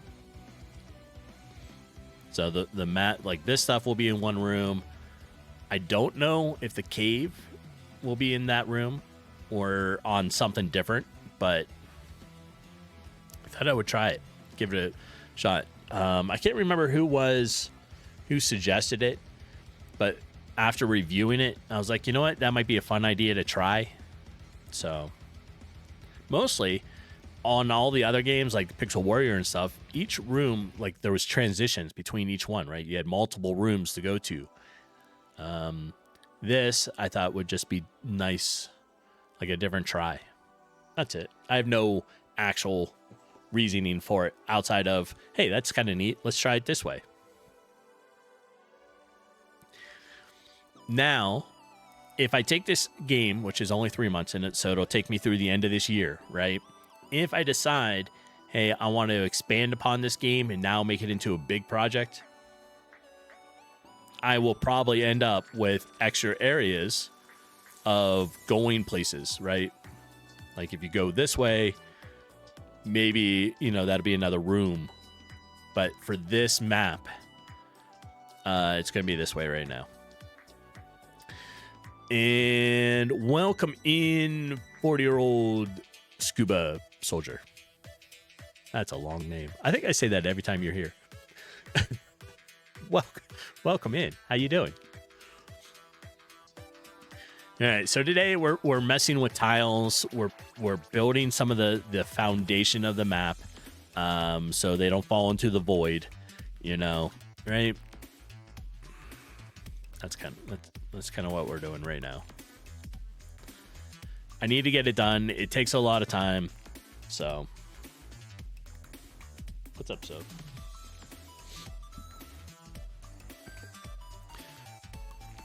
So Soldier, how's your week been?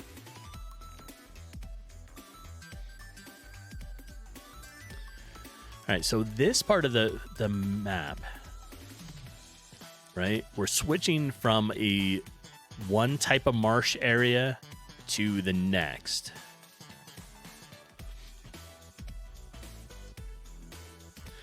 And right now, we're only really worrying about creating the base layer of the grass and the pathway. Outside of that, once we have that completed, we'll start coming back and layering and trying to make more marshy look to it.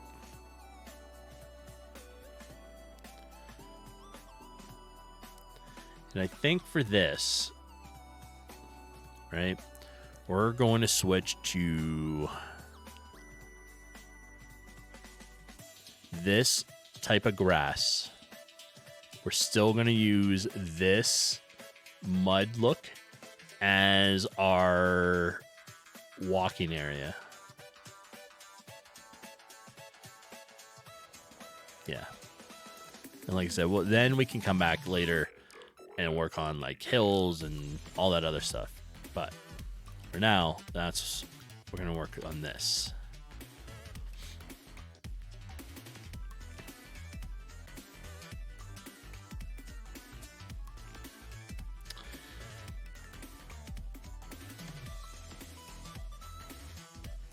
You're playing some Plants vs. Zombies Garden Warfare 2. Soldier, did you change your name again? Is that why? Are you purple?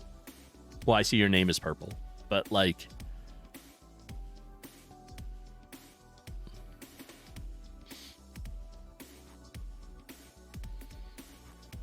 I know somebody else that plays that too.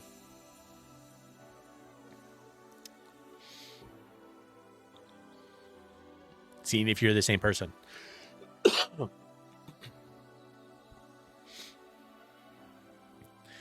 All right, let's draw along here. So we're going to probably want this.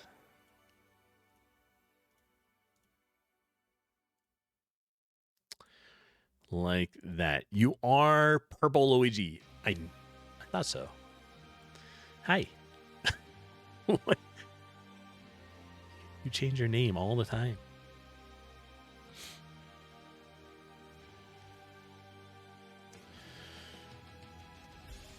You have so many Twitch personalities. You do.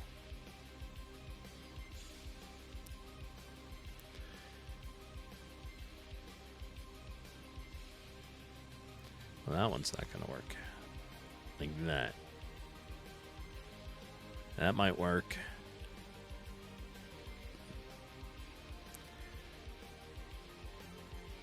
And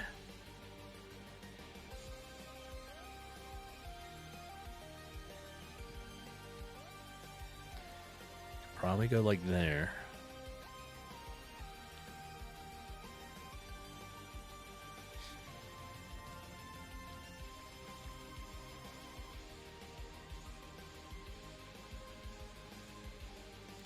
We're going to come down this way. Almost, you are back. Excellent. Welcome back.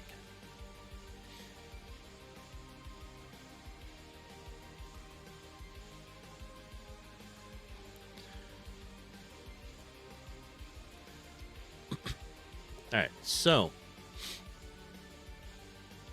it's kind of the same thing. Like I could kind of go like this, right?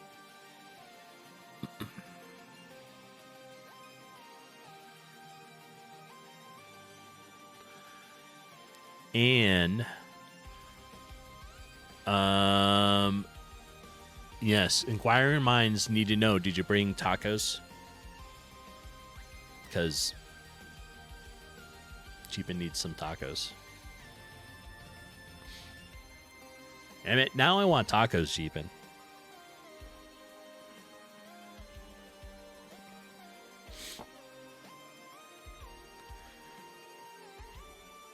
See, and if I had the Jeep, I could sneak out and get some tacos, but I can't.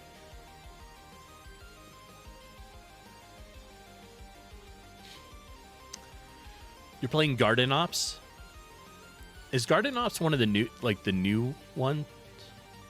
Soldier? I know. So, DoorDash, I mean, it's fine every now and then, right? But DoorDash, Grubhub, all charge extra. So the prices on the normal item is also a little bit higher.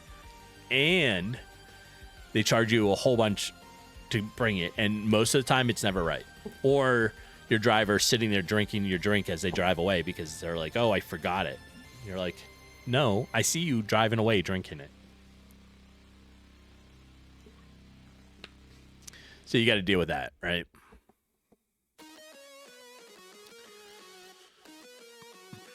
All right, so we have marsh bottom, marsh top, or middle. Do I have marsh up top? I do not. We need one more layer right here. Like 3 layers. Oh, no, we don't. No, we don't. This is 2 layers. We can do marsh bottom here. Right? And then marsh middle.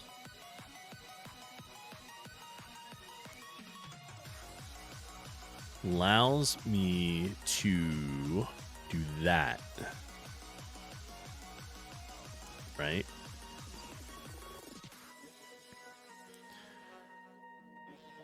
So that works. Okay. Well, let's do marsh bottom. Oh, it's not a new thing? All right. I couldn't remember. Yeah, just Taco Caso's all, yeah, $4 upcharge per item, like the entree items. It's ridiculous.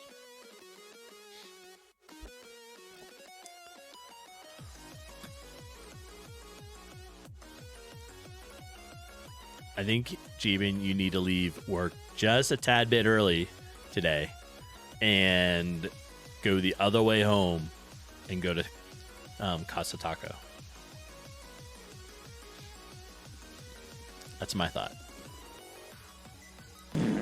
And chat, if anybody needs tacos, now's your chance. Put it in there. And here's that stink again. I'm going to need to get a gas mask one of these days. I swear I'm going to have to get one. Who was that? Term. Coming here stinking. Now you're going to try to match homeless. And he's full of gas. By a tad bit early, I mean now. Yeah, I could. That would work. We could do tacos now. Right? One of these days, I'm going to have to get it. I have a gas mask. It's up in the Halloween stuff. I'm going to have to bring it down here for when all of you, gassy people come in here. How dare you, Vart? I know. Welcome in, Yuri. Oh, sweet victory. Yes. Yes.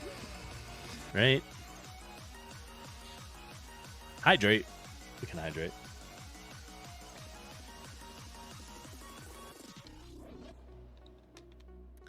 I appreciate the hydrate. I do forget to drink the water. I have like 3 drinks here. I have coffee.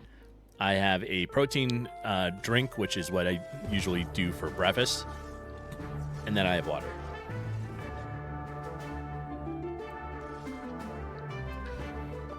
All right. So I'm going to blend it like this. Oh my. Hello. Oh my.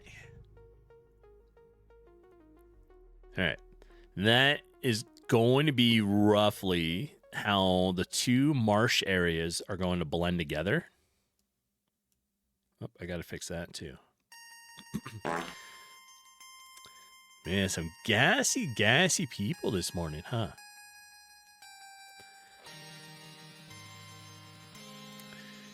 All right. That should be good there. And I know it's coming up. I don't think I missed it. But ads are going to be coming up at some point soon. It hasn't. I don't think it told me yet. When it does, I need a quick be right back. Got to uncover Arwen, who I can hear. I don't know if you all can, but she's over there just making little muttering noises, right?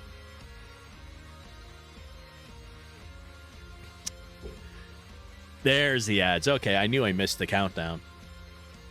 So, I'm going to take a quick be right back. Air out the room, all you gassy people. And grab some more coffee. So, I will see everybody shortly. Hang tight. And I'll be back in a few.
Okay. Oops. All right. I had to take care of Arwen and a couple of things, plus get some coffee. It's too stinky. I know. This is what you need, Neri. You need this. You need a gas mask. See? Gas mask. It gets stinky in here. You need to have one. I should be handing these out to people. Be like, here, welcome to the stream. Here's your gas mask. Hang out for a little bit. You can hook up to the filter in the back. Oh, you need mods to punish people for the farts. Oh, then they're gonna have to be sneaky with their farts. And be like, you can't get me. I'm gonna fart and you can't do it. I could see that happening. Yeah. It'll be mods versus it'll be mods versus the farters. Right? Silent but deadly. Streamer included. That's it. The whole stream is just banned. Everybody's banned. Everybody is sus. You're like, sorry, can't do it. Everyone's sus now. You're all under watch, myself included, apparently. So you know, it's not my rules. I don't make them. Nope. All right. Back to decorating.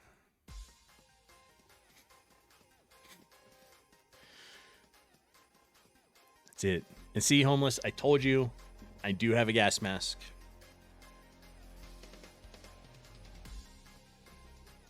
It's part of that. It was up in the Halloween box.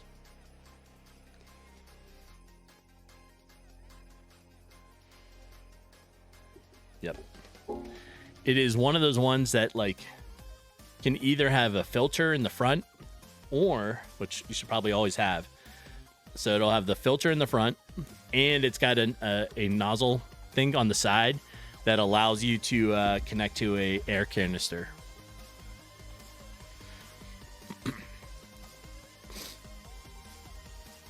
Right?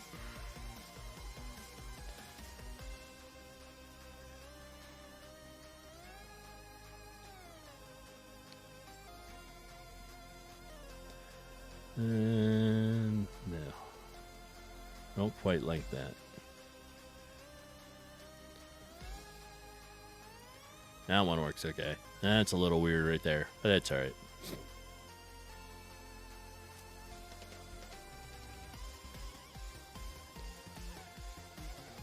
What? You're gonna make a little homeless meets fart emote. Nice. Nice.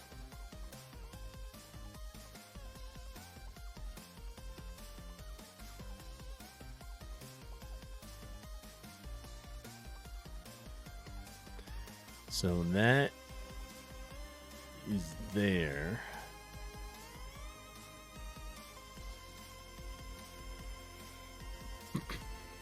Okay, so we want this to come out, go like this. We probably want it there, right?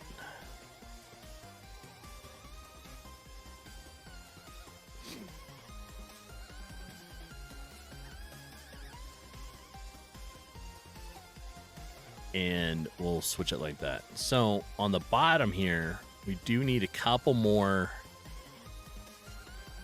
of the walkway stuff. And that should work there.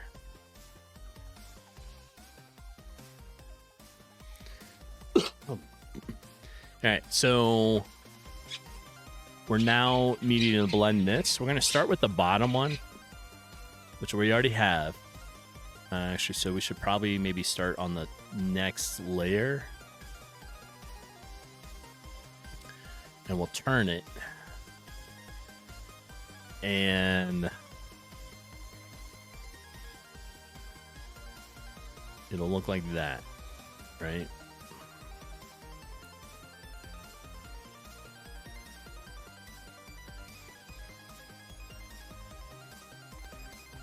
And then if we wanted to, probably almost do it like, no, I think it's fine, right?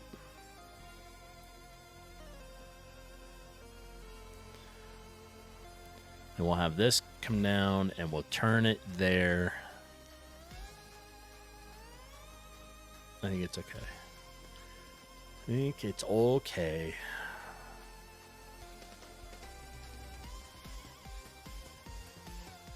There we go.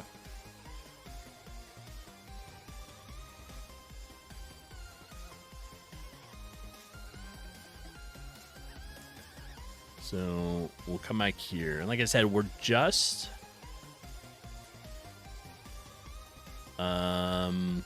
doing this on the walkway and setting up some general grass of the area. Then we'll start going back and doing different layers to be able to create the depth and add in other elements.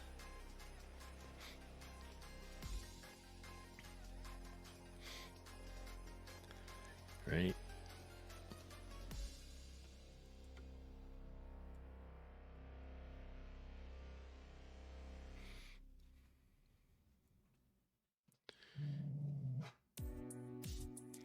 So this whole spot here, we're going to do that. And I got some overlap of the old trail that I had put down, so we'll have to get rid of that.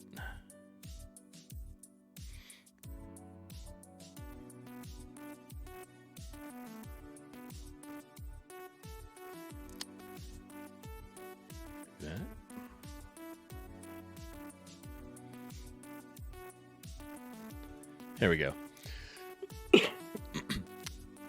Oh, somebody is launching. Hi, Calico. I saw the little launch. Yeah, and that is part of the Avatar program that I made. What was it? April, May, June, I think it was. Thanks. I'm having a wonderful day. Thank you. I hope you are as well. And those avatars are part of the Twitch integration app that I made. I think it was April, May, and June. And it doesn't have a whole lot to it, but it does have some cool stuff. You can do a couple different commands to them. You can also try changing out your avatar, which is a button in one of the channel points. Right? And I heard that term. I heard the fart. I did. Telling you, you need a gas mask. Y'all are stinky. Telling you.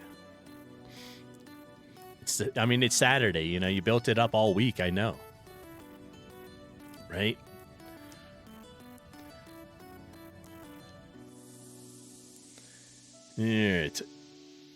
You're trying to make your little guy fart. I thought about that. Why does one have gas mask get to reach? Well, if you've met Chat is a little stinky. I have it in my Halloween stuff, so I had to go get it. But they fart a lot. So it's a little stinky in here. Sometimes we got to get the fan going. Sometimes you need a gas mask. You never know. Right?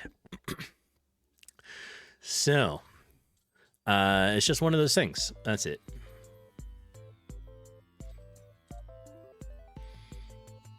Too much methane. Yes. If you've ever played Ark, Survival Ascended, right? Then you'll know that Homeless, his soul animal is the gas bag. Cheaping, you never fart. Nope. That's it. Everybody else is sick. I know. Keep saying it. They got problems. You forgot about that? The gas bag? Yeah, you're like, this is my soul animal. It's called a gas bag. I was like, yeah, I could see that. Right? Yeah, it's your spirit animal. I know. Speaking of that, that's another. We have to get back on there and continue too. We just got a Giga. So now we need another Giga, so that then we can start breeding them, so that we can start prepping for the boss battles. Right? This is what I mean where I say I have like 9 games, 8-9 games that I'm just continuously trying to play. That's all. I have so many games. All right, let's come down here. There we go.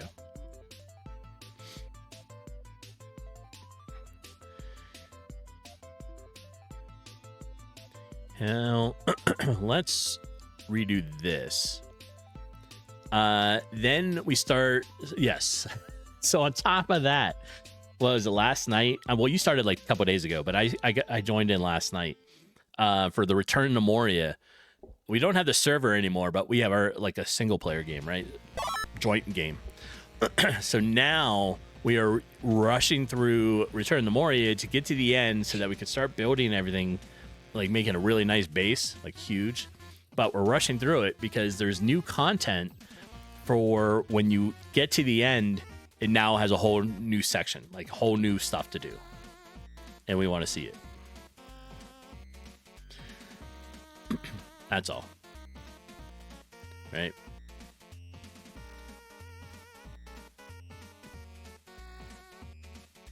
All right, we'll bring it all the way down to there.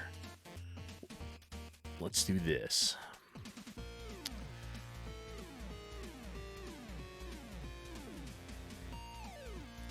We are going to change that so it's this, and this is going to get changed to there, right?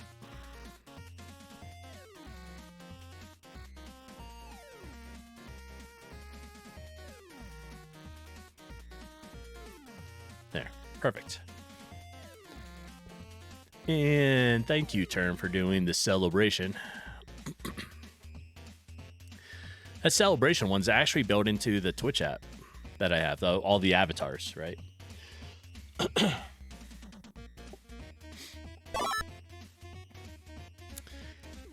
Yeah, they go up little bubbles. If he's around, Brent Brother is the one that created the confetti engine. So using his confetti engine.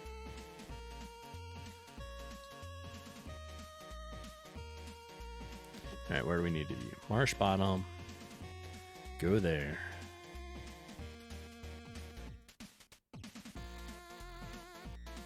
Right?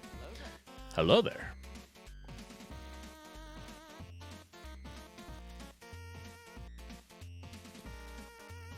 Oops. And we'll turn this.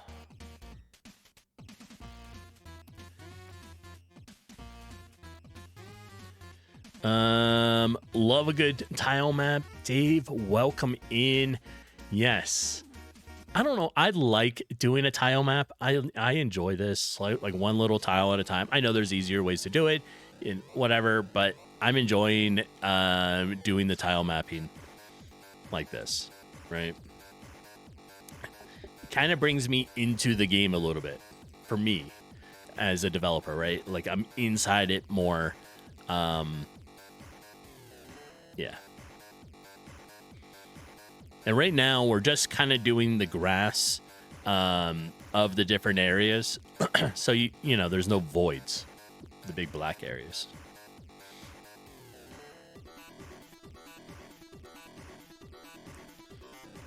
Oops. Marsh Bottom. Rule tiles feel real. Yes. Where you can draw with them, but that's in Unity. Oh, rule tiles. I got you. Yeah, man. Chat's stinky.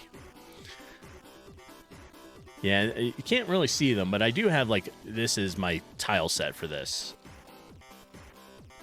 So, like I said, we're starting with the grass basic, which is this corner. Then we'll go back and add some details into the grass.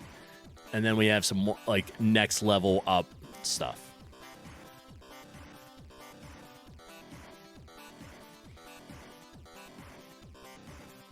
Right? Oh, it's the taco, Doritos, and bologna sandwich you had yesterday. Is that where the stinkiness is coming from? Thanks, Dave. Yeah, it's got a couple different blends. What kind of game? It's a RPG. It's currently running in the top corner here. Let's bring it down here so you can see it a little bit, right? You'll be able to talk to NPCs, right? Have chats there. You can choose quest. You'll be able to go open a shop, and you can, choose to leave the chat, right?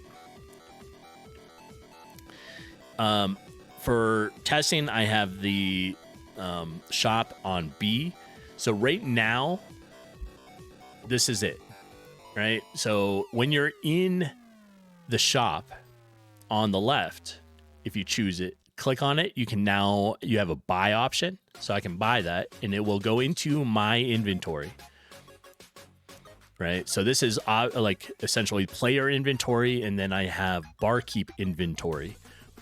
They're calling from this, if you know this stuff, it's calling from the same array set of items, just defining it a little differently between player inventory and barkeep inventory. But then you can also sell stuff, right? Not all the items have it, but you will have descriptions on all the items. And next time you go and visit, right? So you go talk to the barkeep, do it again. The inventory's random. So I randomized it. At minimum, it'll be 4 items. At most, it'll be all 9 items. I'm not going to worry about stacking. I don't think. But for right now, 9 items will be the max. And then here. I don't have click and drag working yet. Worry about that later. Well, like I said, you can sell stuff. So it works pretty good. And then, like I said, that's with the barkeep. But if you come here and you go out, you can exit the tavern. You can go to the Outworld map, right? You can run around. You have NPCs that yell at you. It's kind of like a shout out, bitch at a player, whatever you want to call it, right? And then you can go and talk to them. So that's kind of where we're at with stuff. There is a fight mechanism. It is turn-based currently. My NPCs are not walking around anymore. I have to fix that. They're stuck in a cooldown loop. But when you interact with them, you go into an event like room, and now you can do your attacks, which right now there's only 2, and then a runaway. But light attack, as you use the light attack, your power bar starts going up. Right? And once it reaches max, then you can use your heavy attack.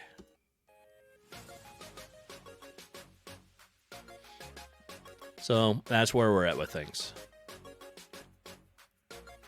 And like I said, what we're working on is the scenery for down below, like the different zones. This is like grassland. Then there's the marsh, ancient forest area. So that's what we're building through here. Up here is going to be the ancient forest. Down here is marsh, and I have 2 different marsh areas. and we're blending them together here, and then this will be the deep marsh.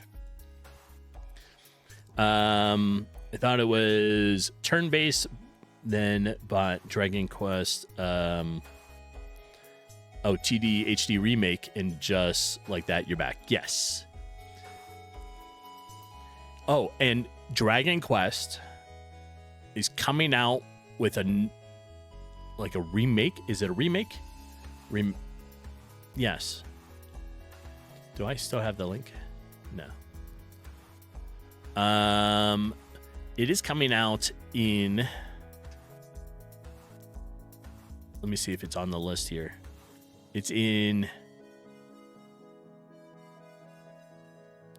February, I think. Is a remake of the Dragon Quest. Yes, Dragon Quest 7 Reimagined. That's it. I was trying to remember the name. And I think that's a February thing. Oh, the Dragon Quest 1, 2, and 3 are out. Nice. Oh, they added a whole lot? Nice. I think they're on... Dragon Quest is on sale right now, right? That's Square. So they're doing a Steam sale right now, I believe.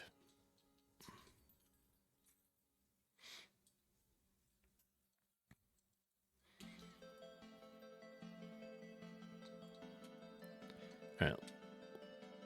How do we want to do this? Put it here? Sure. Oops. We're on the bottom. In Dragon Quest 1, you would only fight one monster at a time. Now you can fight up to 8. Excellent. In this, currently, you only fight one. I like to make it, I think, random. So you're either going to fight 1 through 4, I think, is where we're going to be. Maybe 3. But we'll have to see. Right. This is a 3-month long, what I call MVP. So it's a minimum viable product. It's going to be a full game. It's just a short time frame challenge for myself to make it. We're about halfway through. So roughly it's by the end of the year, beginning of the new year, we'll be done with this, and then we can decide whether or not yes, Arwen, we can decide whether to take it and make it into a longer game or do something else for a little bit. And Grog, welcome in. Game's going well. I think game's going well. We're playing with tiles right now. Grog missed all the farts. I'm sure Grog is devastated for missing all the farts. I mean, it was pretty stinky up in here. Come back in 30 minutes. Oh, you got to build up. I know. Right? So, to show some of the stuff on the game, let's bring this a little wider. Right? We have our quest. We have when we talk to the barkeep, we have 3 options, right? You need a job, see the shop, or leave. You can pick a job, open up the inventory shop, right? Or leave. And when you want the shop, it'll look like this. I just haven't added it into the dialogue. But now, so we have our items, right? And I redid my potions so they fit better graphic wise. We have little item description stuff that pops up. So it has the name, the cost of it, and a short description of what the item is and what it does. But if you're in the shop and you press on the player side, you have a sell button, right? So I can now sell, and it shows up over here. Or I can buy. Right? I don't have click and drag active yet, but it will be coming. And currently, I don't have the description stuff active on just the player inventory. It's only in the shop, but it'll get there. It'll get there, right? So yeah, you can do this.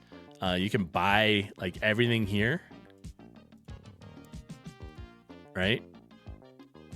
And it'll go back. The other thing is every time you visit the NPC, I set it up so that it does a random value on the inventory for the shop, and it activates every time you open or talk to them, the NPC, and it starts the inventory. By that, I mean now, let's say I went out and I came back, now the shopkeep has a whole new set of items. Right? So, you can do that. I have a limitation right now. If the bag is full, you can't sell anything because the bag has to be empty. But I'll get to that. I have an idea how I want to do that. I just worry about it later. But yeah, you can buy all these items, right? And sell as long as the slots are open. But yeah, it restarts, gives you random items every time. And maybe what I'll do is for right now is just set it so that 6 is the max on the array, right? On the randomized. That's it. So since last week, that is the big part that I was able to get done. And now we're working on some tiling stuff.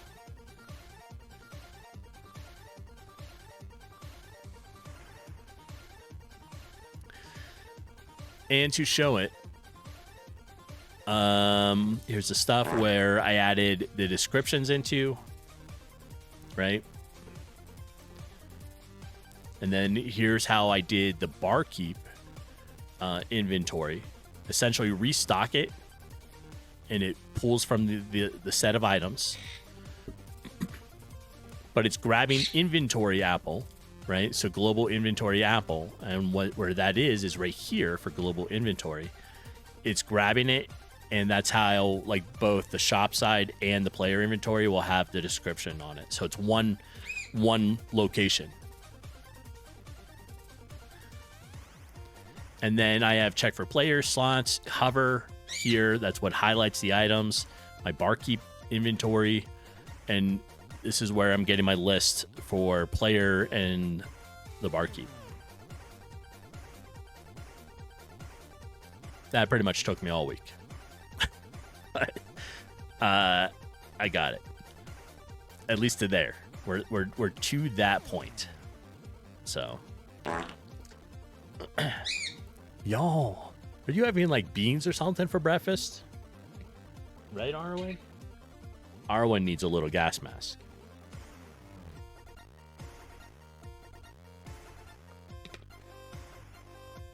Yeah, you're having baked beans. Beans for breakfast. You can hear you can hear Arwen making her little "it's stinky" noise in here. Yeah. It's all up in here. She's just like, it's stinky. All right, we're going to try something a little different. We need to blend this one. So this one needs to just be a regular tile. Then we want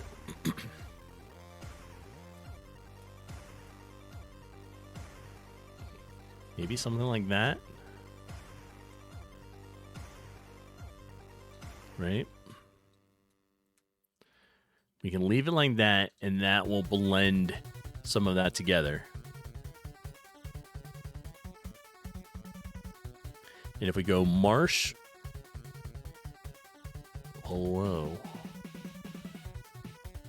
and make this like a walkway.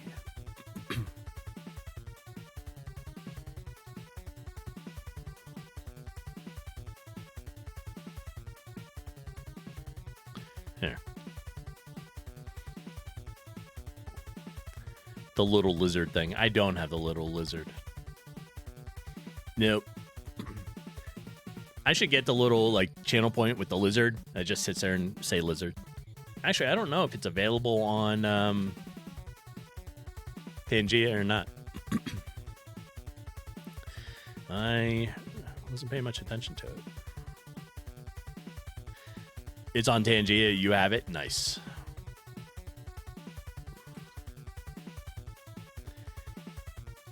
Nice, nice, nice.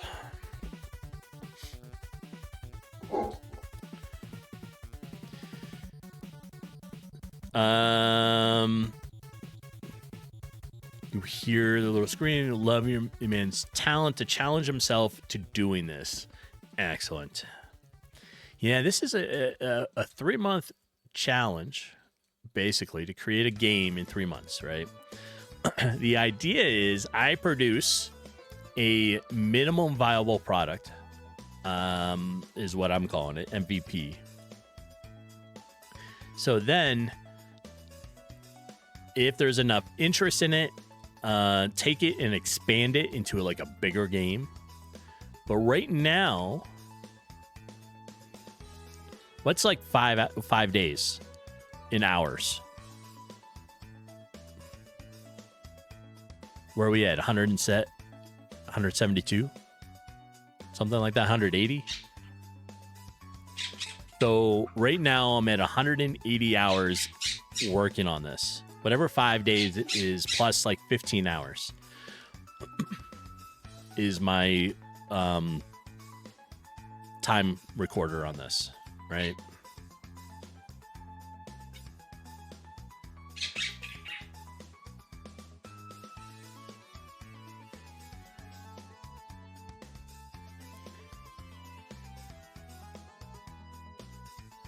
All right, so we're going to fix that.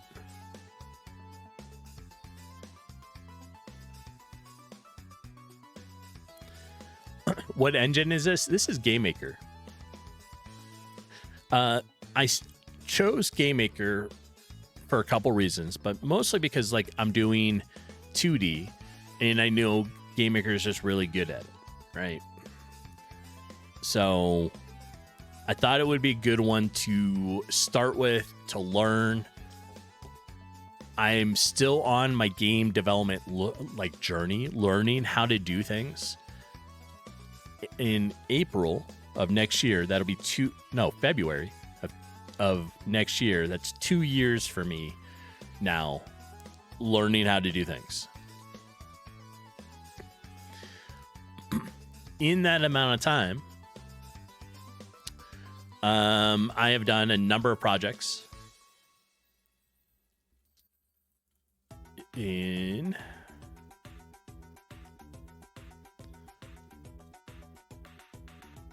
here. This is my itch page, right?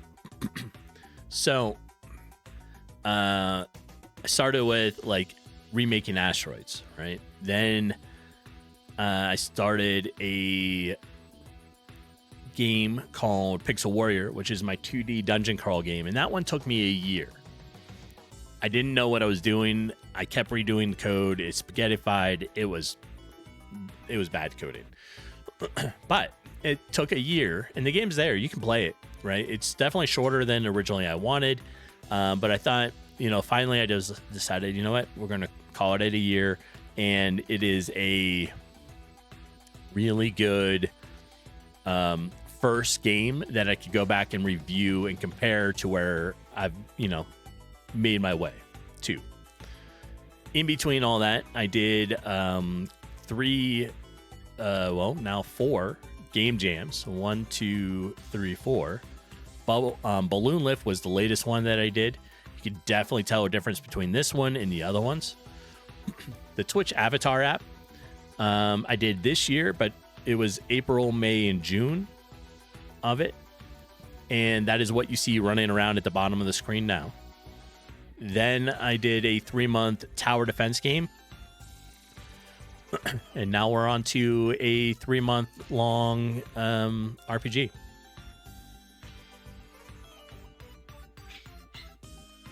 And that's kind of where I'm at with it. A lot of learning as I'm going. That's for sure. You've been and have game deving for 5 years and have not released anything, only a demo. That's okay. My stuff is not like. Let me find my page. None of this is you have to pay to get it. Everything on my site is free. Currently. Right. I figure my first 4 real games are probably going to be mostly for me to learn. That's where I started doing these 3-month-long projects to try to help with stuff. Next year, I think I would like to do a 6-month project and maybe 2 3s. But we'll see how it goes. I'm thinking I'm really kind of enjoying the RPG side. I may take this game after it's done into a 6-month long and really expand it and make it really nice, right? But everybody's on different time frames, right? You have a demo for a game that you plan to release. That's really good. So, like I said, everybody's on different time frames. I'm doing things a little different. And I'll get there, right?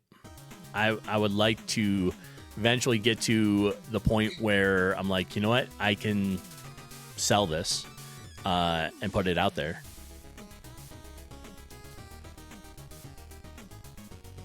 But I don't feel like I'm quite there yet. Maybe after with this one. Maybe. We'll see. These are my learning projects. The art quality. Yeah.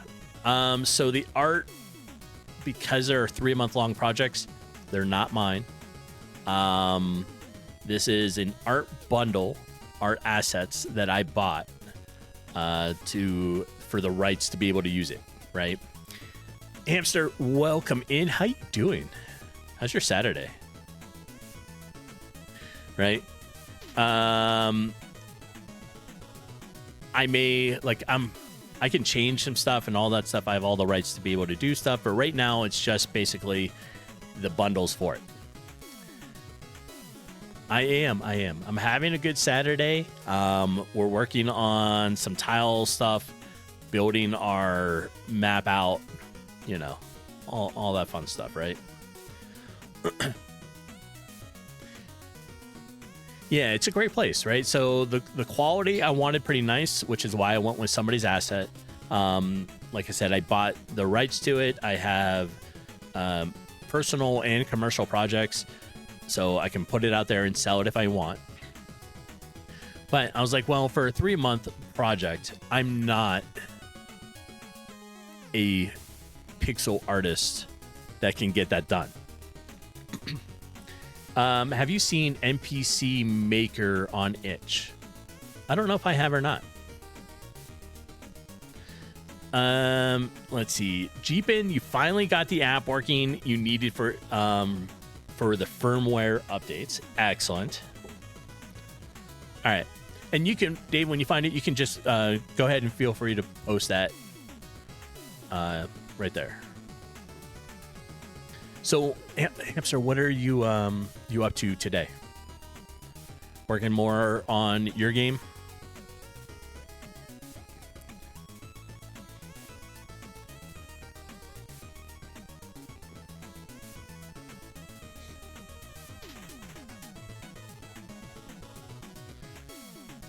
right, we are blending this there.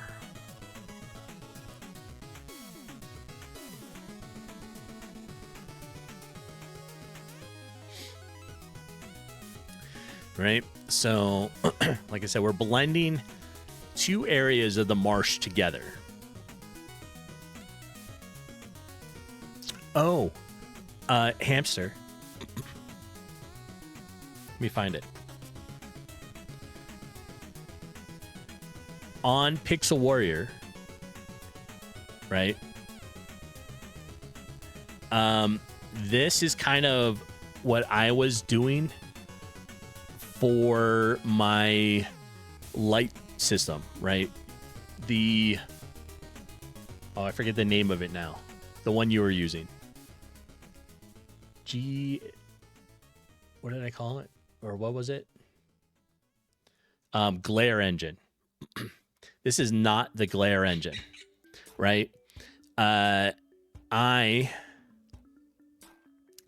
just made an alpha level, like an alpha blanket, and then I punched a hole into the alpha or into the shadow or whatever to make this. And then I had a pulse set to it, so it would in fact pulse a little bit. But I wish I had known about the glare engine while doing that, but that's okay. Moving forward, I think I'm definitely going to use the glare engine because that makes it so nice and smooth. Right?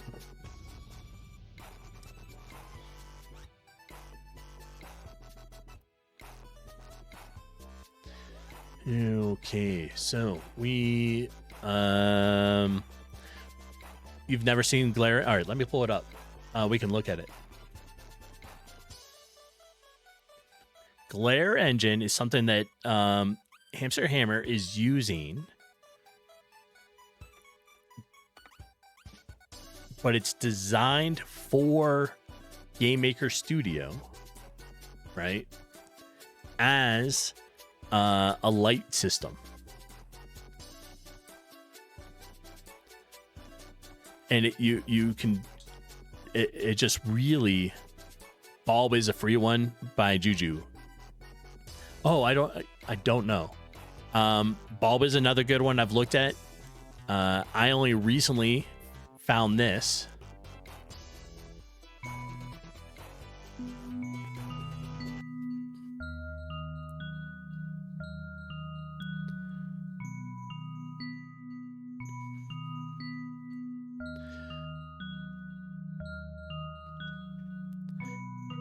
And I only found this because Hamster was using this, right? But mine, like my previous one, did not have this glow effect to it. It was only a punched hole, like an alpha hole in it. That was it. It didn't have shadows or any of this stuff. So this is a really cool product. And there's also Bulb by Juju. Yeah, and you can see down here, like, objects turning with shadows. It is so much more advanced than where, like, the other stuff was. Oh, and Crystal 2D Light Engine. That's another good one.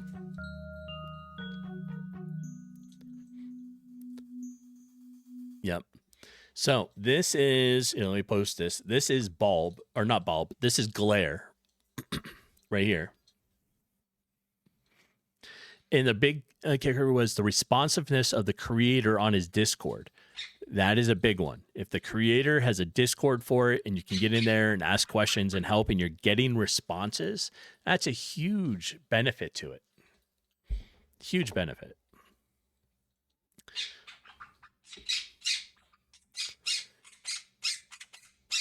All right. Yeah, and I definitely want to add lighting into this game. So I will be trying to, I don't know which one the start with, but like that one, the glare one looks really good.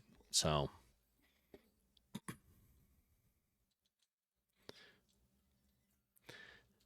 yeah, and GP, you like it? I think so. I mean, I think it looks really good. So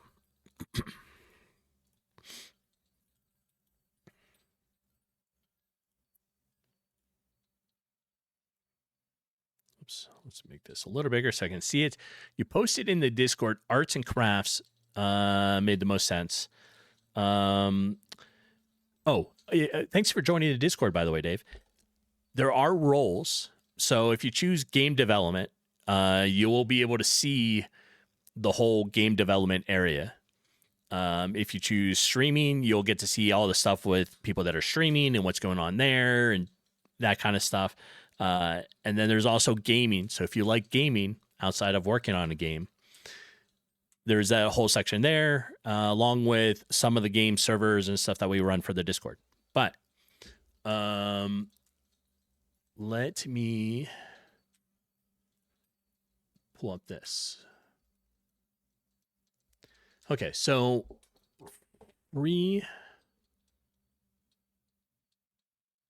this is on what? Get. Oops. Did I accidentally make it go away? I think I just made it go away. Uh-oh. Doing too many things. Oh, you were moving it? Okay. I was like, oh no, did I just delete it? But yeah, absolutely. And if anybody's interested, you can join the Discord.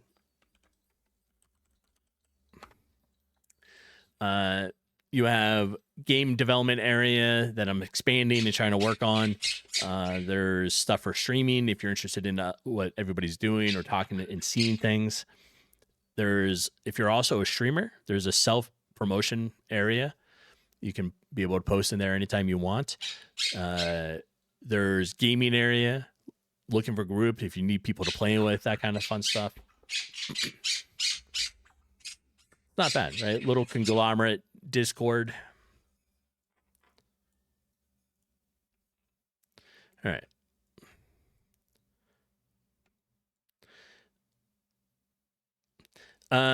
Sir, you just realized you haven't joined the Discord. You remedied.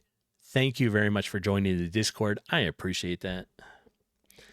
It's in resources now, which makes me way more sense. Yeah. Which is fine. I appreciate you moving it down there. All right, we are going to do that. And I think it'll be fine if we just go here, right?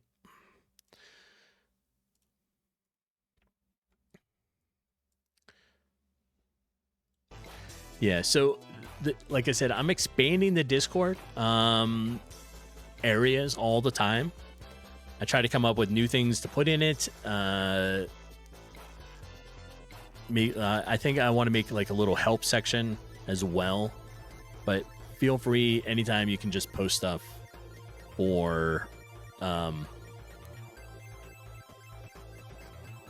anything, game dev, whatever, right?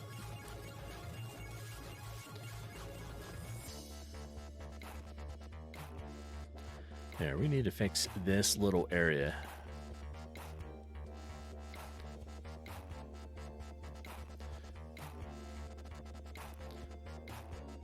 We'll make it probably like that. And that should allow us to walk through here okay. At some point in time, you're always looking for more game devs. Welcome. Yes. There's a bunch on. So, and of all different types of game engines. Like I said, I particularly use GameMaker. So there are more GameMaker ones, but there's a bunch on there that use Unity, Unreal, Godot, and there is it Luna? Is the other one that somebody uses on there? Yeah. So, like Grog is saying, there's dozens of us of all types, right? Yeah, it's a very supportive community.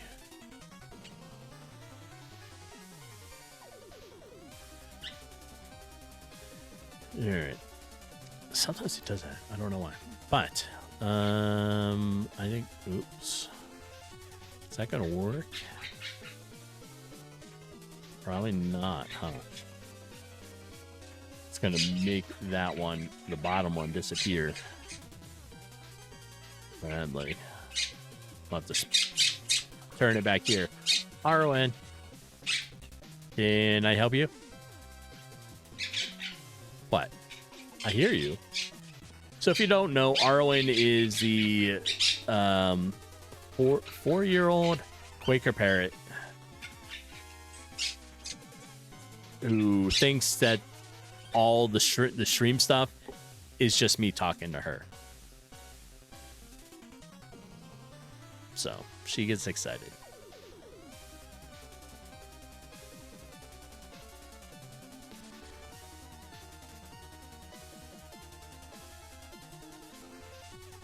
Let's put that there.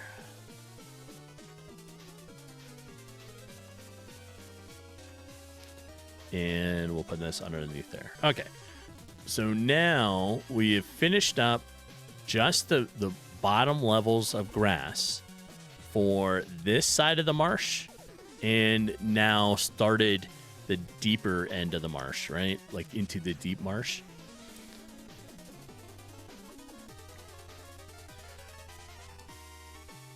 Yeah, so you can see the outline pretty good from this. When you zoom out a little bit, it highlights it, right? You can see walking through here. Same thing with this. And like I said, the player is going to be able to walk on the grass, like the trail, or leave it and walk on the grass however they want. I think what I'm doing is there's going to be places you're going to run into enemies you can see, and there'll be enemies you don't see, and it'll just be a random encounter, probably inside like the deeper areas, right?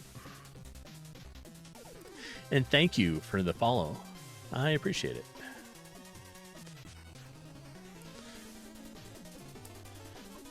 All right, so now we'll come down here. We're going to put in regular grass through here. So we're on the bottom level. Oops. You got the reference, by the way. Welcome in. Art Strong Arts. Did I say it? Arts? Yeah, Art Strong Arts. Welcome in.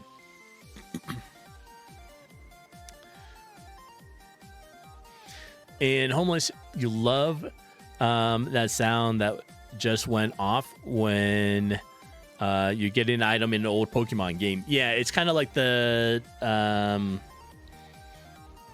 little Zelda noise.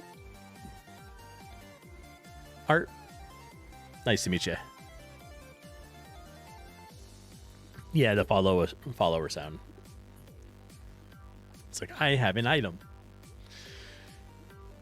So we're going to drop this. Okay, so that's on a different level. We've got to get rid of that. And right here,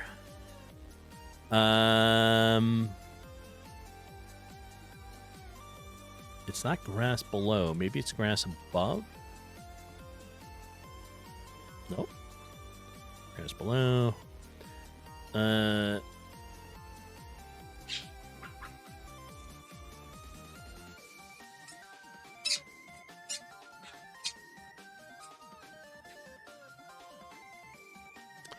Well,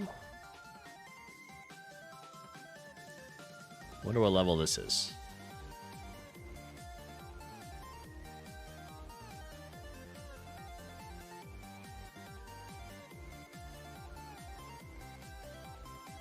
There we go. Whoops. Just get rid of that. All right, so that we can delete there. There we go. We're good. Doing well. Now for trees and stuff, the trees, bushes are all going to be little objects. Oh, we're in ads, by the way. I wasn't paying attention. Ads breaks went off. We're about halfway through ads already. Oops.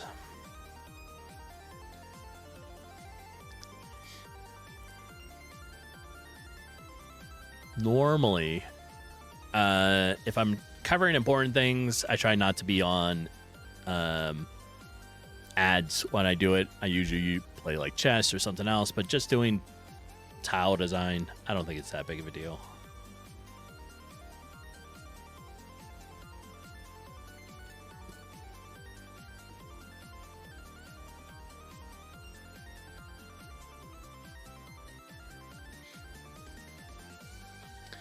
All right, there.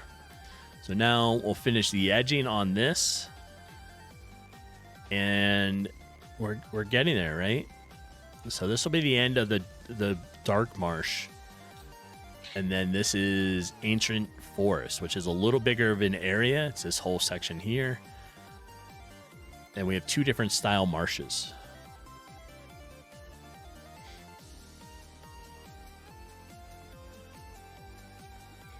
And I did throw in some water, and there'll probably be a few more water areas throughout here.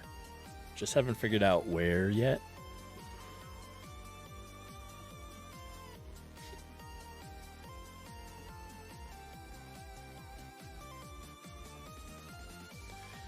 All right, so we want to do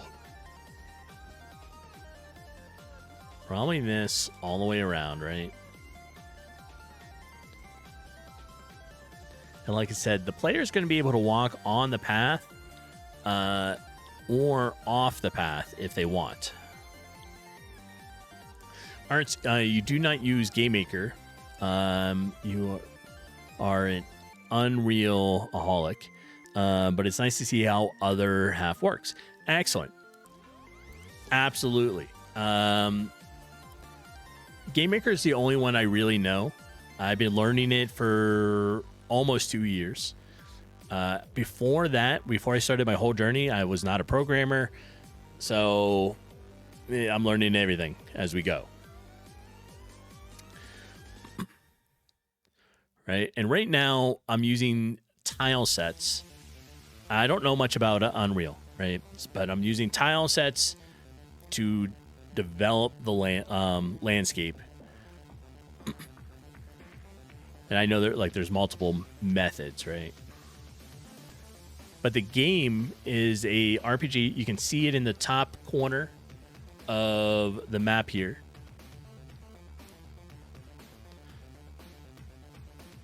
Or map. The top corner of my screen. And Hamster, you added a couple of just in your game on the Discord off-stream viewing. Appreciate it. Yeah, art style's not mine. I wish it was. But I'm not that good at pixel art. So this is a 3-month-long MVP challenge, right? So by that, I mean minimum viable product. It's going to be a fully playable game, but I'm challenging myself to do it in 3 months, and I've never done an RPG one, right? The last game right before this was a 3-month-long tower defense game. This one's an RPG, and then next year I'm doing something, a few things different, but yeah, a little bit of challenge, right? It's all good. You need to hop on a game jam if you've never done one. Excellent. On here, over the last year, almost 2 years, right? I have 4 game jams that I have done. I like game jams. I've only done one long one, but all the other ones were 48 hours, and there was a 72.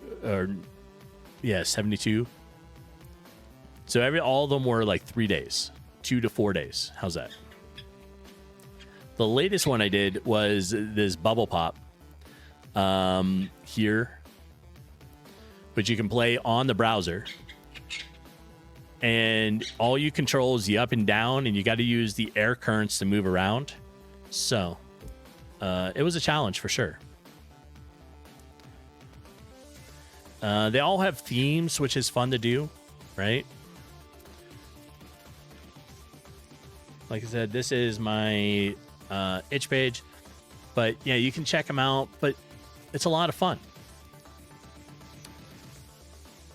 Oh, and game jams are usually make it so that you don't have to like have your own artwork, right? You can buy a bundle, asset, whatever you need to do for it. Some of the stuff I used, the balloon I made, but like, and let's see, you feel that, which is great. Appreciate the cred for challenge term. And your experiences are all full on 3D third or first person projects. Nice. Your 2 games are third person. Excellent. And I thought I smelled something, term. Because I'm in GameMaker, right? So I'm only on 2D. I don't know if I would get to a 3D or not. I like 2D stuff. I think it's like fun. I think it's probably where I'm gonna sit with things. But I don't want to say never, because you never know what's gonna happen. Right?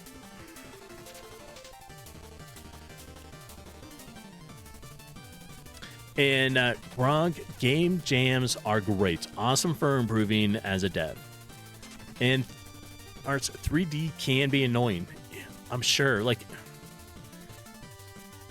so adding in another angle, essentially, I figure it just would be really tough, right? And like what I said, when I started, I didn't know any of this. I was like, I don't know what to start with, but I like 2D games. So that's kind of why I picked it.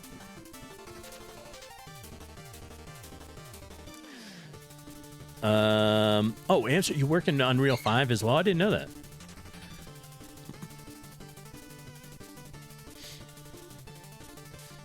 Nice.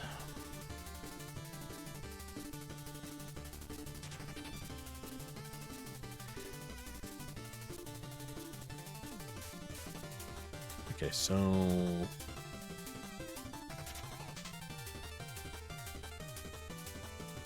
this there, right? And then what? We want to bring like a row up. We overlap it just to try to get some variety into it. That should be good.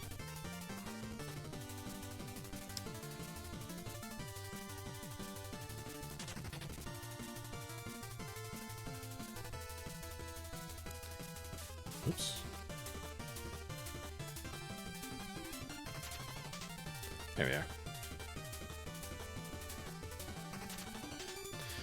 All right. You love to hate Unreal.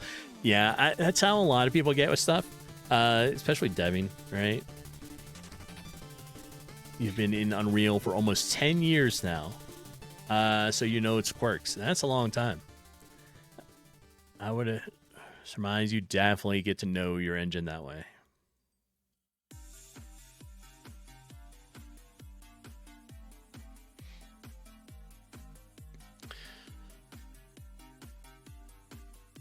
You are welcome, Arts. If you have Steam page, website, itch page, any of that stuff, you are welcome to go ahead and post a link on it if you would like people to check out your stuff as well. Same thing with you, Hamster. If you would like to post something, you are welcome.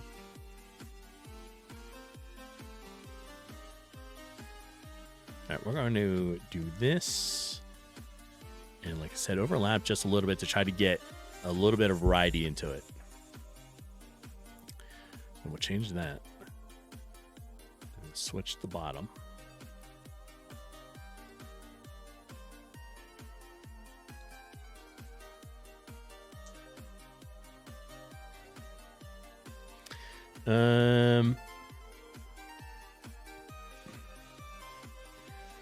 Yeah, like I'm not a program. Like I'm learning the program, I should say. I was not inherently a programmer before all this. IT stuff, yeah. Programming was not my strong suit. Not quite my strong suit either, but like I'm learning it. Getting better. Each time, like each one of these runs of games that I do is pretty good. Hey, what's the difference between a developer and a programmer? Well,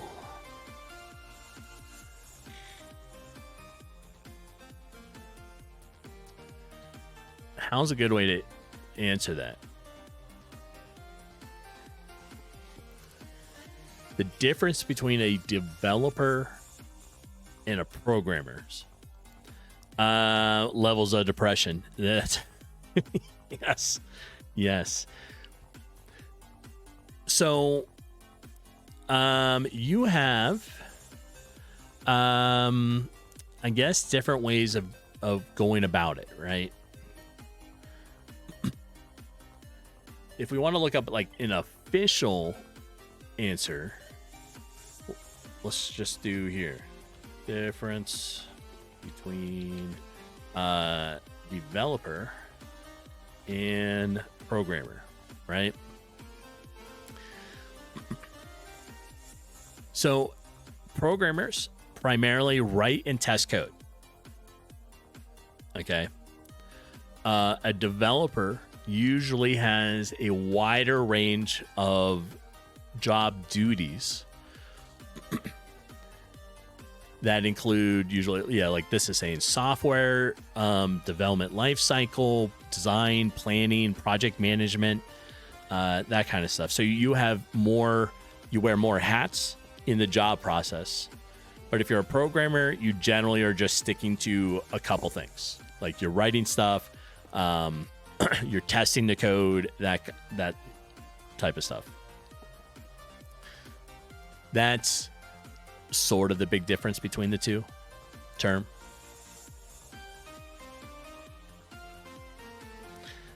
Oops, the Canadian did it again. What? How did we get to Canada? What?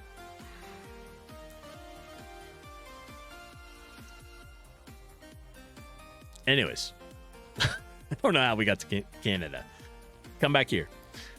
So, term, to answer your question on it, a programmer primarily sticks with writing and testing the code, and developer has a broader role in the job.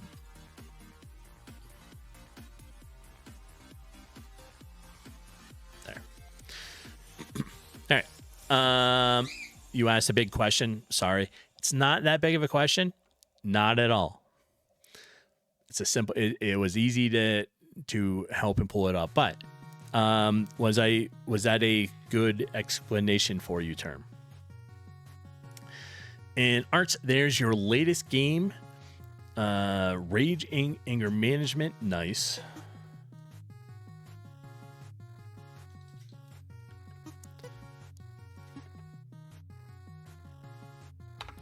We'll pull it up here and showcase your game for a minute.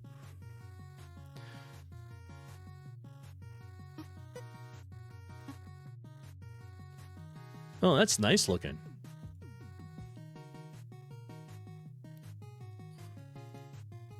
Nice.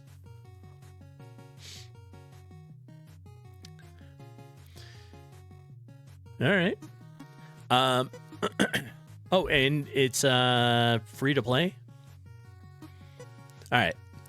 If you all want a free to play Rage game, this is the game for you.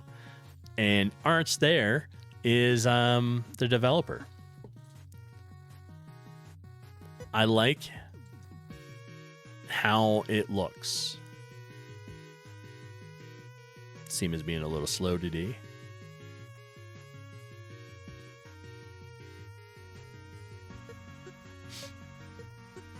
It's addictive. Nice.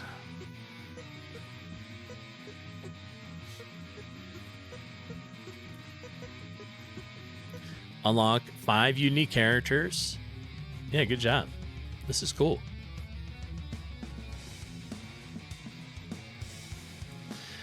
All right. Like I said, if you want a fun free-to-play game, that would be one to check out. Art, do you stream game dev at all?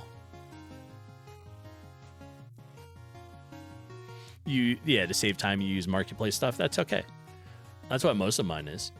I mean, like, it's all asset bundles that I'm, purchasing from somewhere to make things easier. Like I said, I'm not a huge art person. I know how to do some. It takes me a while to do it, but a little too long sometimes.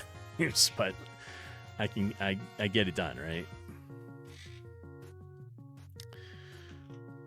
All right, so we want to finish up our row here.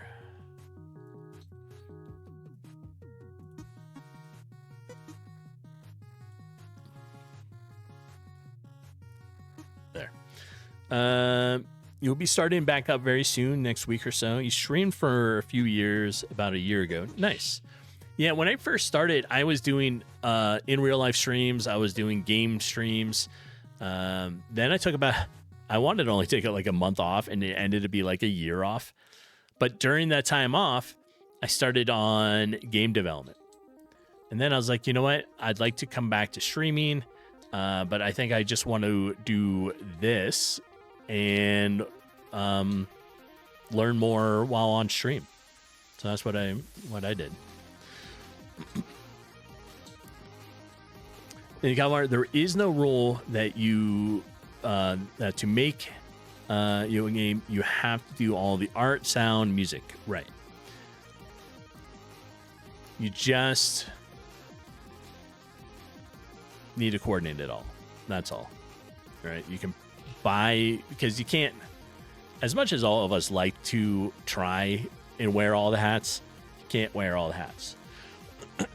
It just doesn't work. I do dabble in all the stuff, right? I have music software, I have video making software, I have art software. I'm okay at some of it, right? I'm a Renaissance man, a jack of all trades. I'm not specialized in most things on this, so it does take a little bit of extra learning sometimes, right?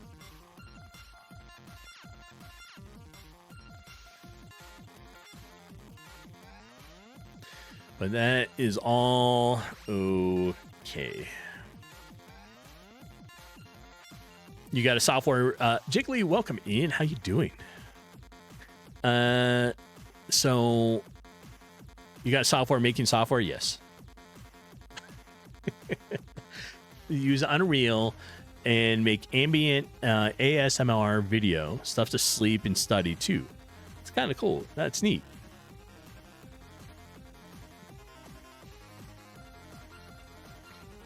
You like to write the code yourself? Yes. Now with this, because I'm on, like I stream it and stuff like that, I've had numerous people help with stuff. There's technical things that I don't know. Grog, that's here, is a huge help. Pops on Discord sometimes for a chat. We work through things, and yeah, right. It's a lot of technical stuff I don't always know, or I know basic coding, and then we're trying to make it like nice looking, right? More structured properly outside of my spaghetti codes. So I mean, like, it's a learning process.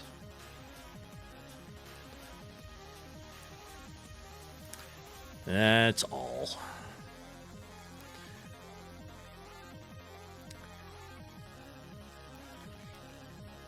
When everybody else was learning, what methods did you go about to learn how to do stuff?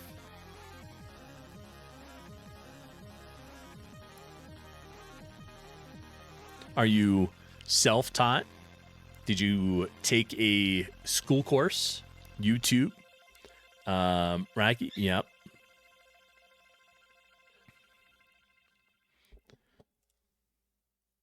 YouTube is a huge help with it, right? I liked GameMaker having their own tutorial sections on how to do things. That was pretty nice.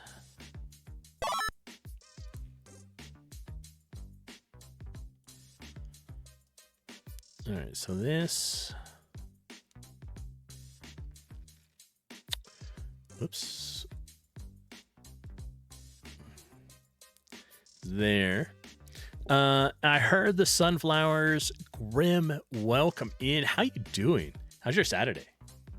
You having a good day?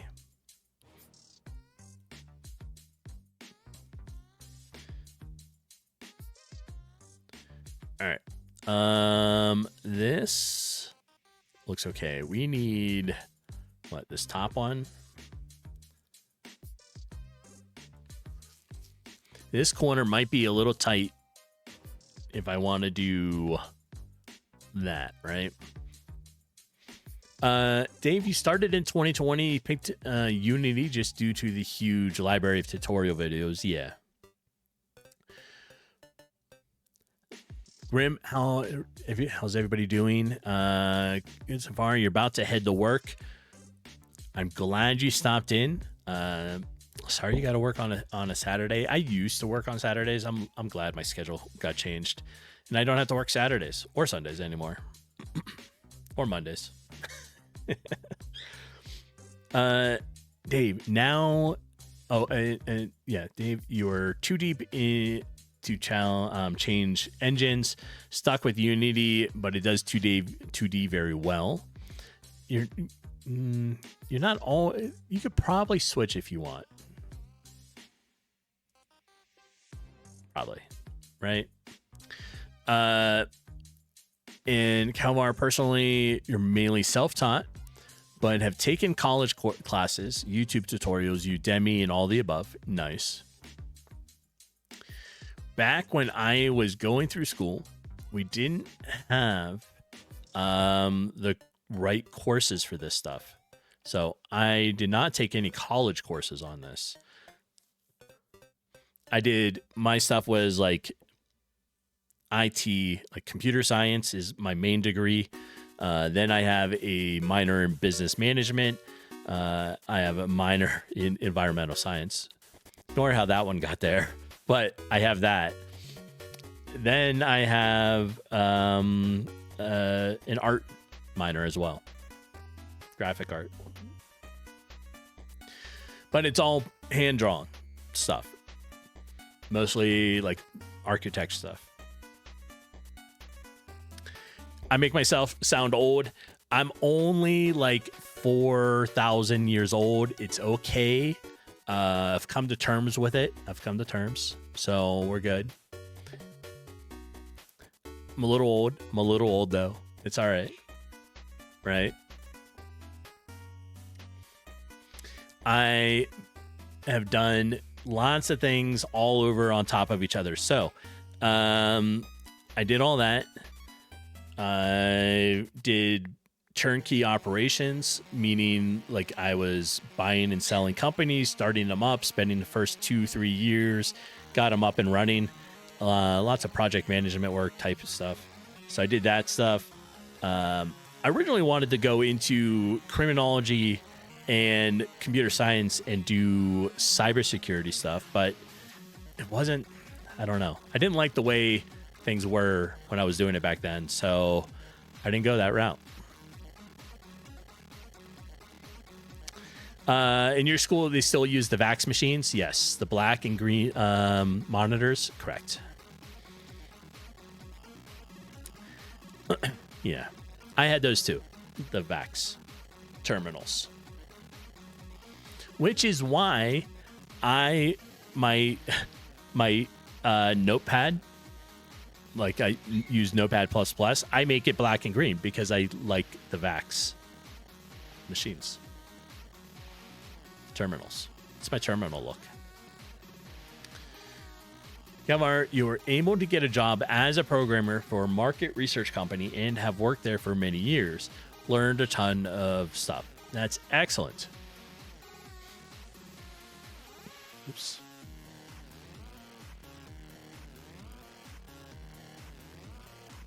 All right, we are where? Like here.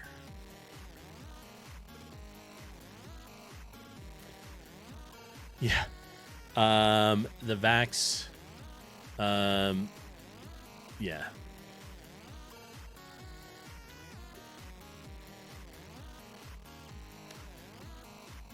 Let me get a picture. Like the old, black, green text style computers. Let me find something here.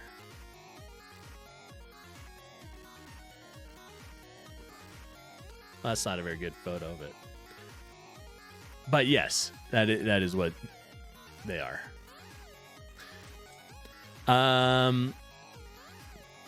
Hamster, you originally started pixel art in 2019 when you challenged yourself to a 30-day character idle and walk creation cycle creation, one a day, and you ended up with 27 characters. Nice. Yeah, that's a huge that's a cool thing, Hamster. Have I tried tiled? No, I have not.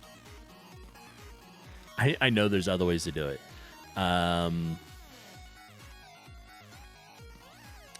In Victor 6 Games, welcome in. How are you doing?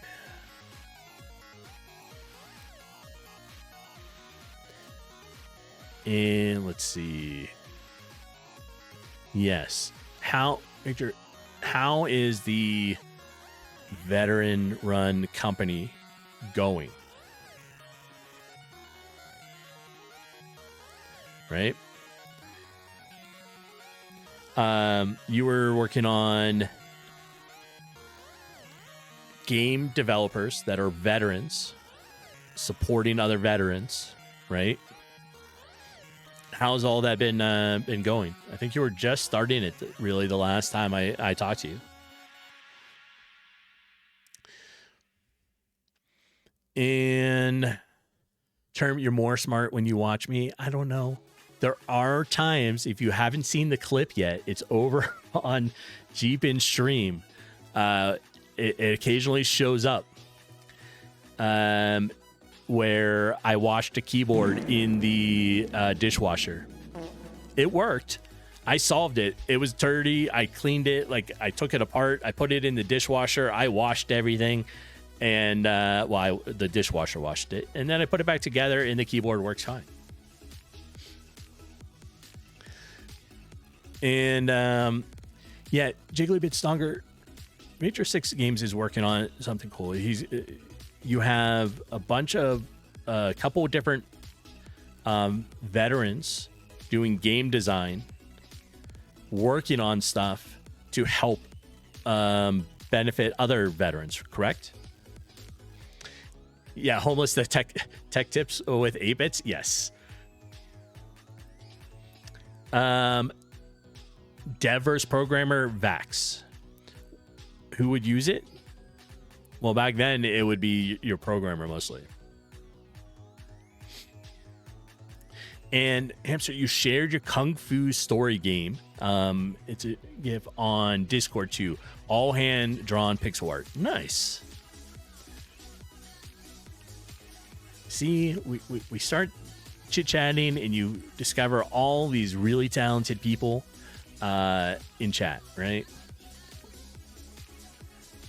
And it's some cool stuff.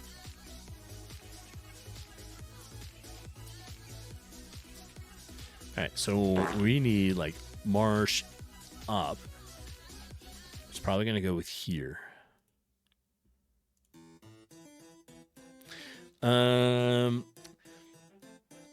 Yeah, Victor 6. Yep, you are vets with PTSD working on games and recruiting from the veteran community to work on games promoting positive mental health, which is awesome. Aren't you had to step away? Daughter needed you. I mean, priorities, right? Gotta take care of the daughter.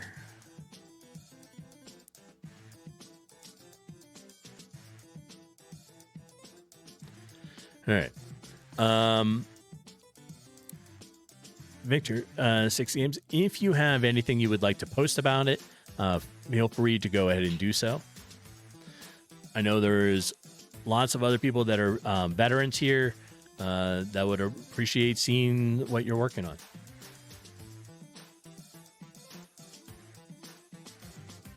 All right, we're going to do that.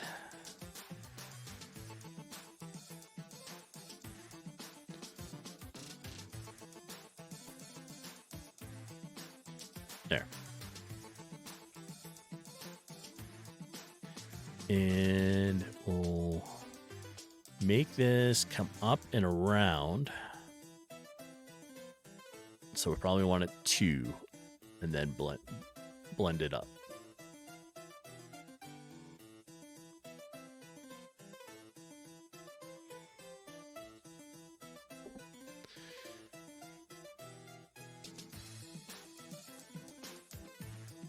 All right, so we're doing the top part of this. And what is, I know, was it Dave? Were you telling me about tiled or whatever it is?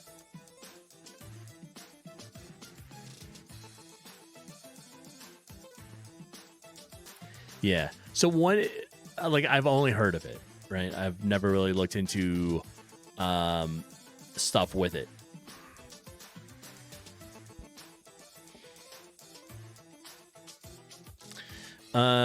Flames, you're going to do a bit more before you get too tired. Yes, I know it is later in your day. I appreciate you being here, and I hope you have a great day. It's related. Yeah.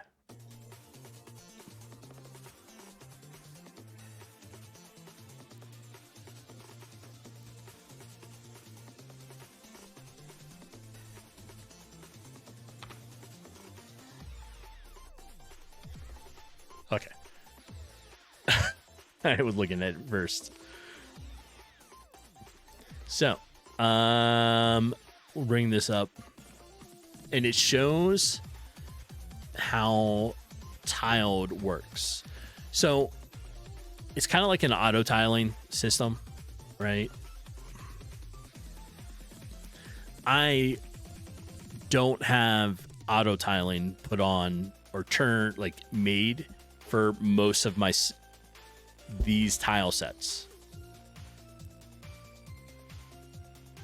I did with Pixel Warrior, but I do not with these.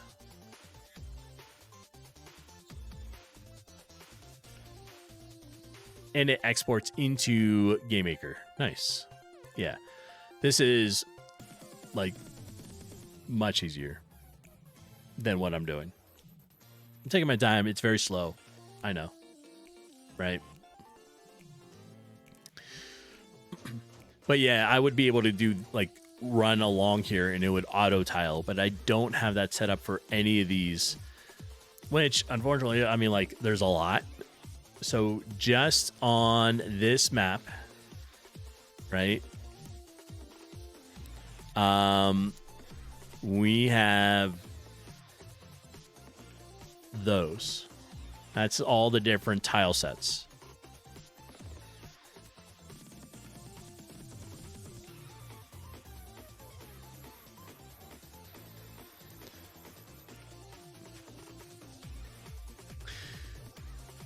Yeah, and right now, like, I'm fine on it. If it was going to be a lot more or bigger for it, then I would probably work to try to implement some of this stuff into a tile mapping system, right? But I think for this, like, I'm all right. I mean, there's times I'm like, I wish I could just make it more, right? But this is only going to be a 3-month project. I did it with Pixel Warrior because technically, I have enough. I have 12 levels to the game. Although it only got released with like 4, because I ended up splitting it, and the way I decided was I made it 4 levels, including like a boss level, and the rest I was saving for like coming back to in the future and doing like Pixel Warrior 2 or something.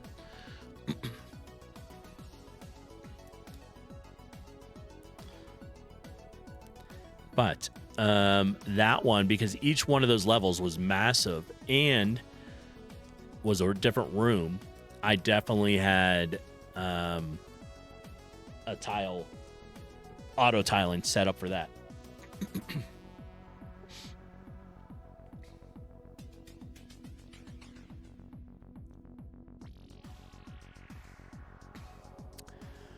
Yeah, if your game is huge, you have like 10 tile layers per zone. Yes.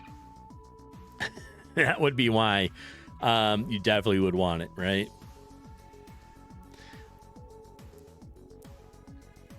And I mean, like, it's okay. I mean, it's giving us a chance to chat while I'm doing this.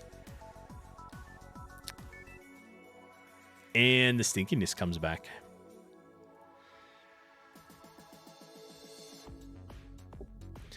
Okay, so we're going to overlap this. Do one there.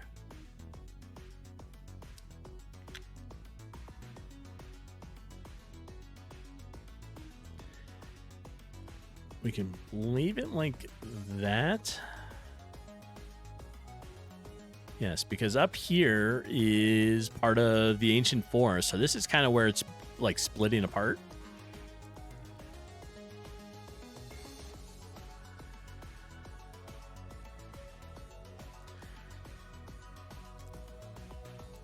I mean, there are times I'm like, oh, an auto tiler would be nice, but that's all right.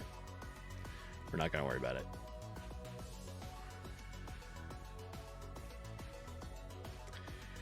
You have spent...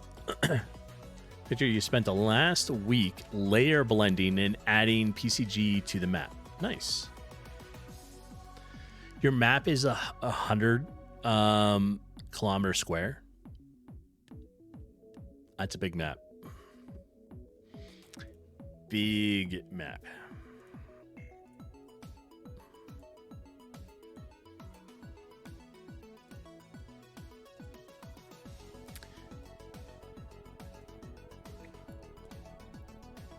Oh, what's the grand, like every time like the new Grand Theft Autos come out, like their map keeps getting bigger and bigger. 6 is supposed to be like ridiculously big.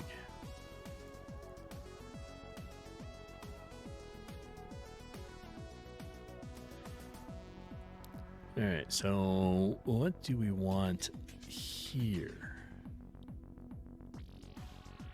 Let's switch to the bottom and do this.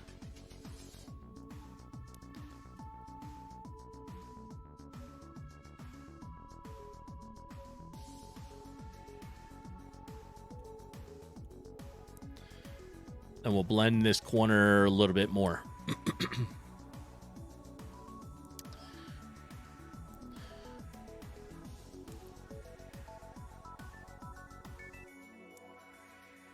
All right, let's do, where am I at? I need to be on Marsh Middle. Art, you got nice meeting everyone. You got to head out. Have a great day. I appreciate you being here, and I hope to see you again. I stream mostly on my weekends, right? I don't stream during the week anymore. Well, my work week. So I stream Saturday, Sunday, Monday. First thing in the morning, 7 a.m. Mountain Time for a couple hours every day. Well, the 3 days, right? So just Saturday, Sunday, Monday. No streaming for me on Tuesday, Wednesday, Thursday, Friday.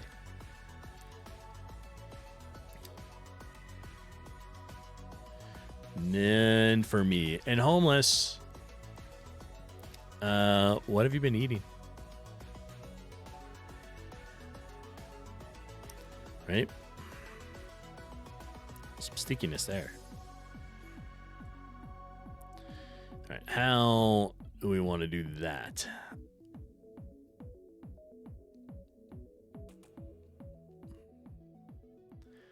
Whatever we put there is going to look weird with that. So I think if we do like you are having coffee finally. Nothing gets done in my world until I have the coffee. Oh, all right. I lied. The only thing that gets done is Sophie gets walked. That's it. Because while I'm walking Sophie, the coffee is brewing. That's all. All right, we need to find this corner right there. There we go. Just had to go up another layer to get it. And then here, nope, not that one. There. It's basically the same set of tiles, different image, like graphic to it.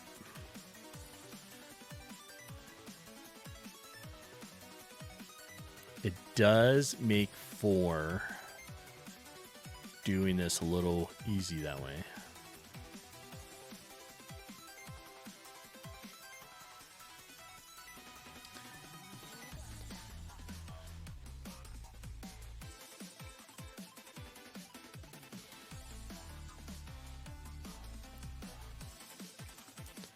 There.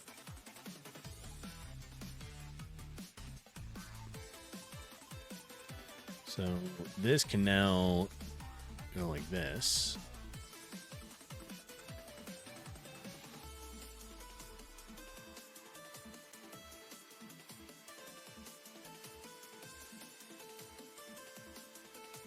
Like I said, this is just the bottom. And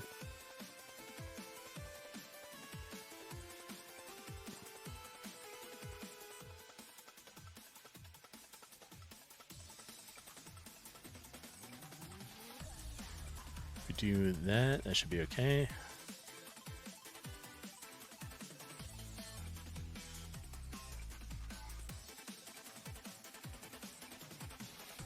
There we go.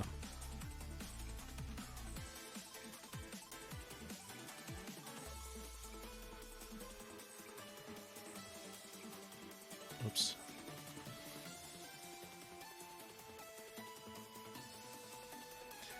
And then once we're like done with this, we'll be able to come back in and maybe, oops, I keep doing that. Starting, oh, are we?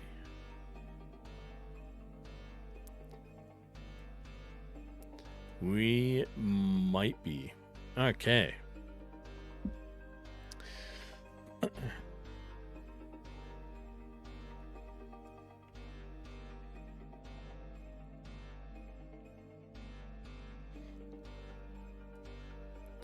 There.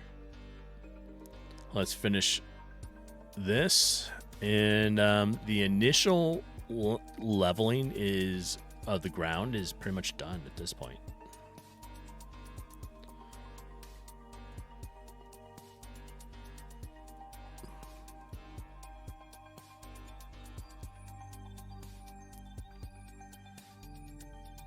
So this is like that. Oops, we need green down there. We got some like edge walls and stuff like that we'll fix. But that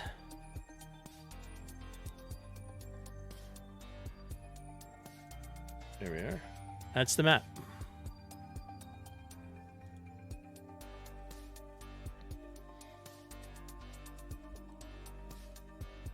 right? A couple areas you can walk, some pathways. Really 3 biomes. One is just split a little bit. So you have ancient forest, marsh, which is down here. Ancient forest is all up in here. But yeah, doing good with stuff.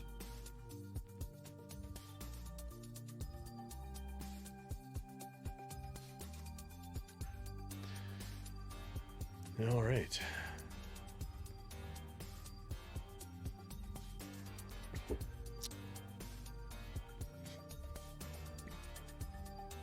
I don't have all the object stuff made. So like the trees, bushes, I still have to make those.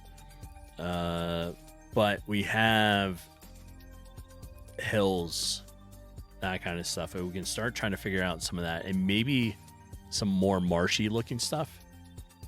We're going to look through things and see what we got.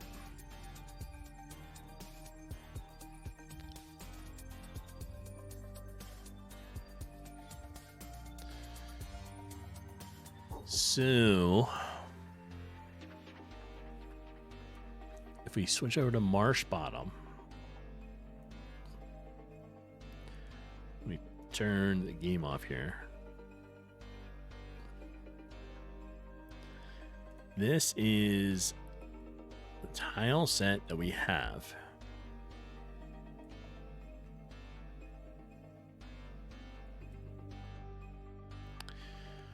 I don't. Oh, I do have marsh water. Is that marsh water? That's not marsh water. I mean, it's marshy water, but not really.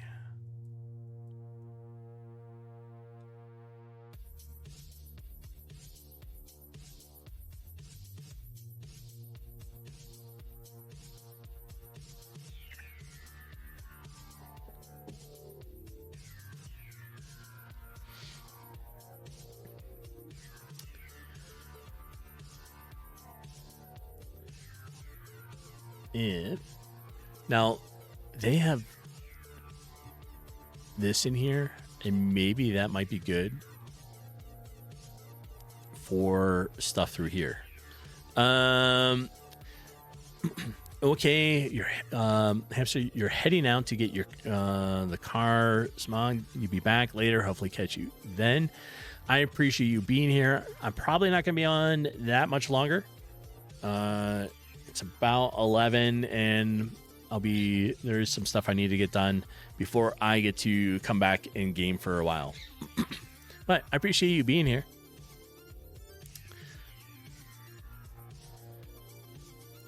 All right, so I think what we're going to do is we're going to try to use this area here and try to show some stuff to it.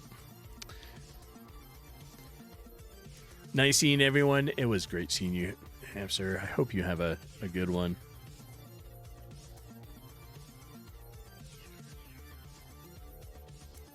All right, so if we do something like that,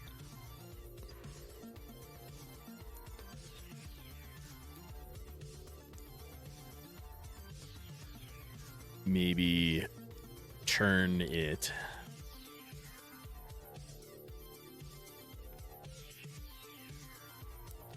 We're just going to make like little, I don't even know what we're going to call them.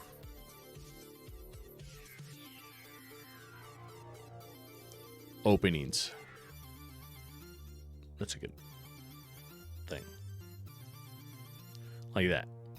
Right? And break up the grass a little bit.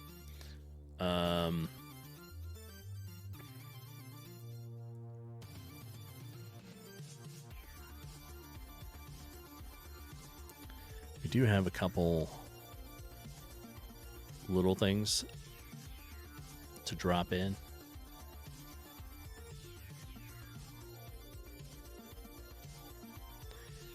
This is just to break up the terrain.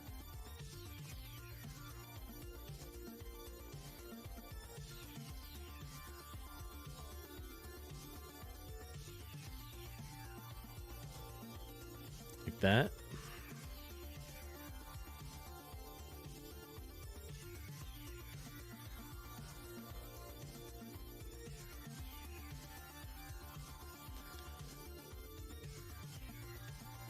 Now, if I put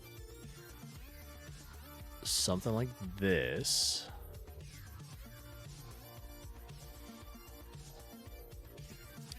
I think we need to go one all the way around it, like that. Whoops, not like that.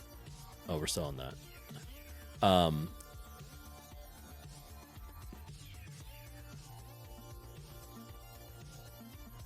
Let's use a couple of different looks. Now we're going to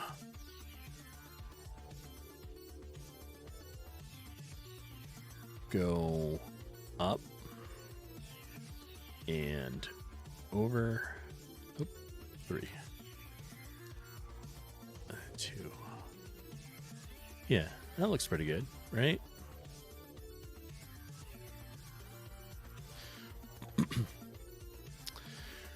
Well, I think we're at a good stopping point. Like I said, I do have to take rank. I need to be able to get a couple things done, and then that might be it.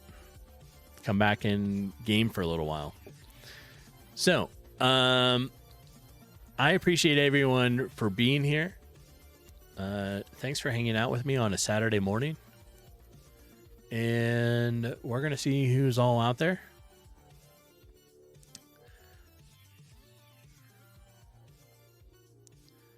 So let's see.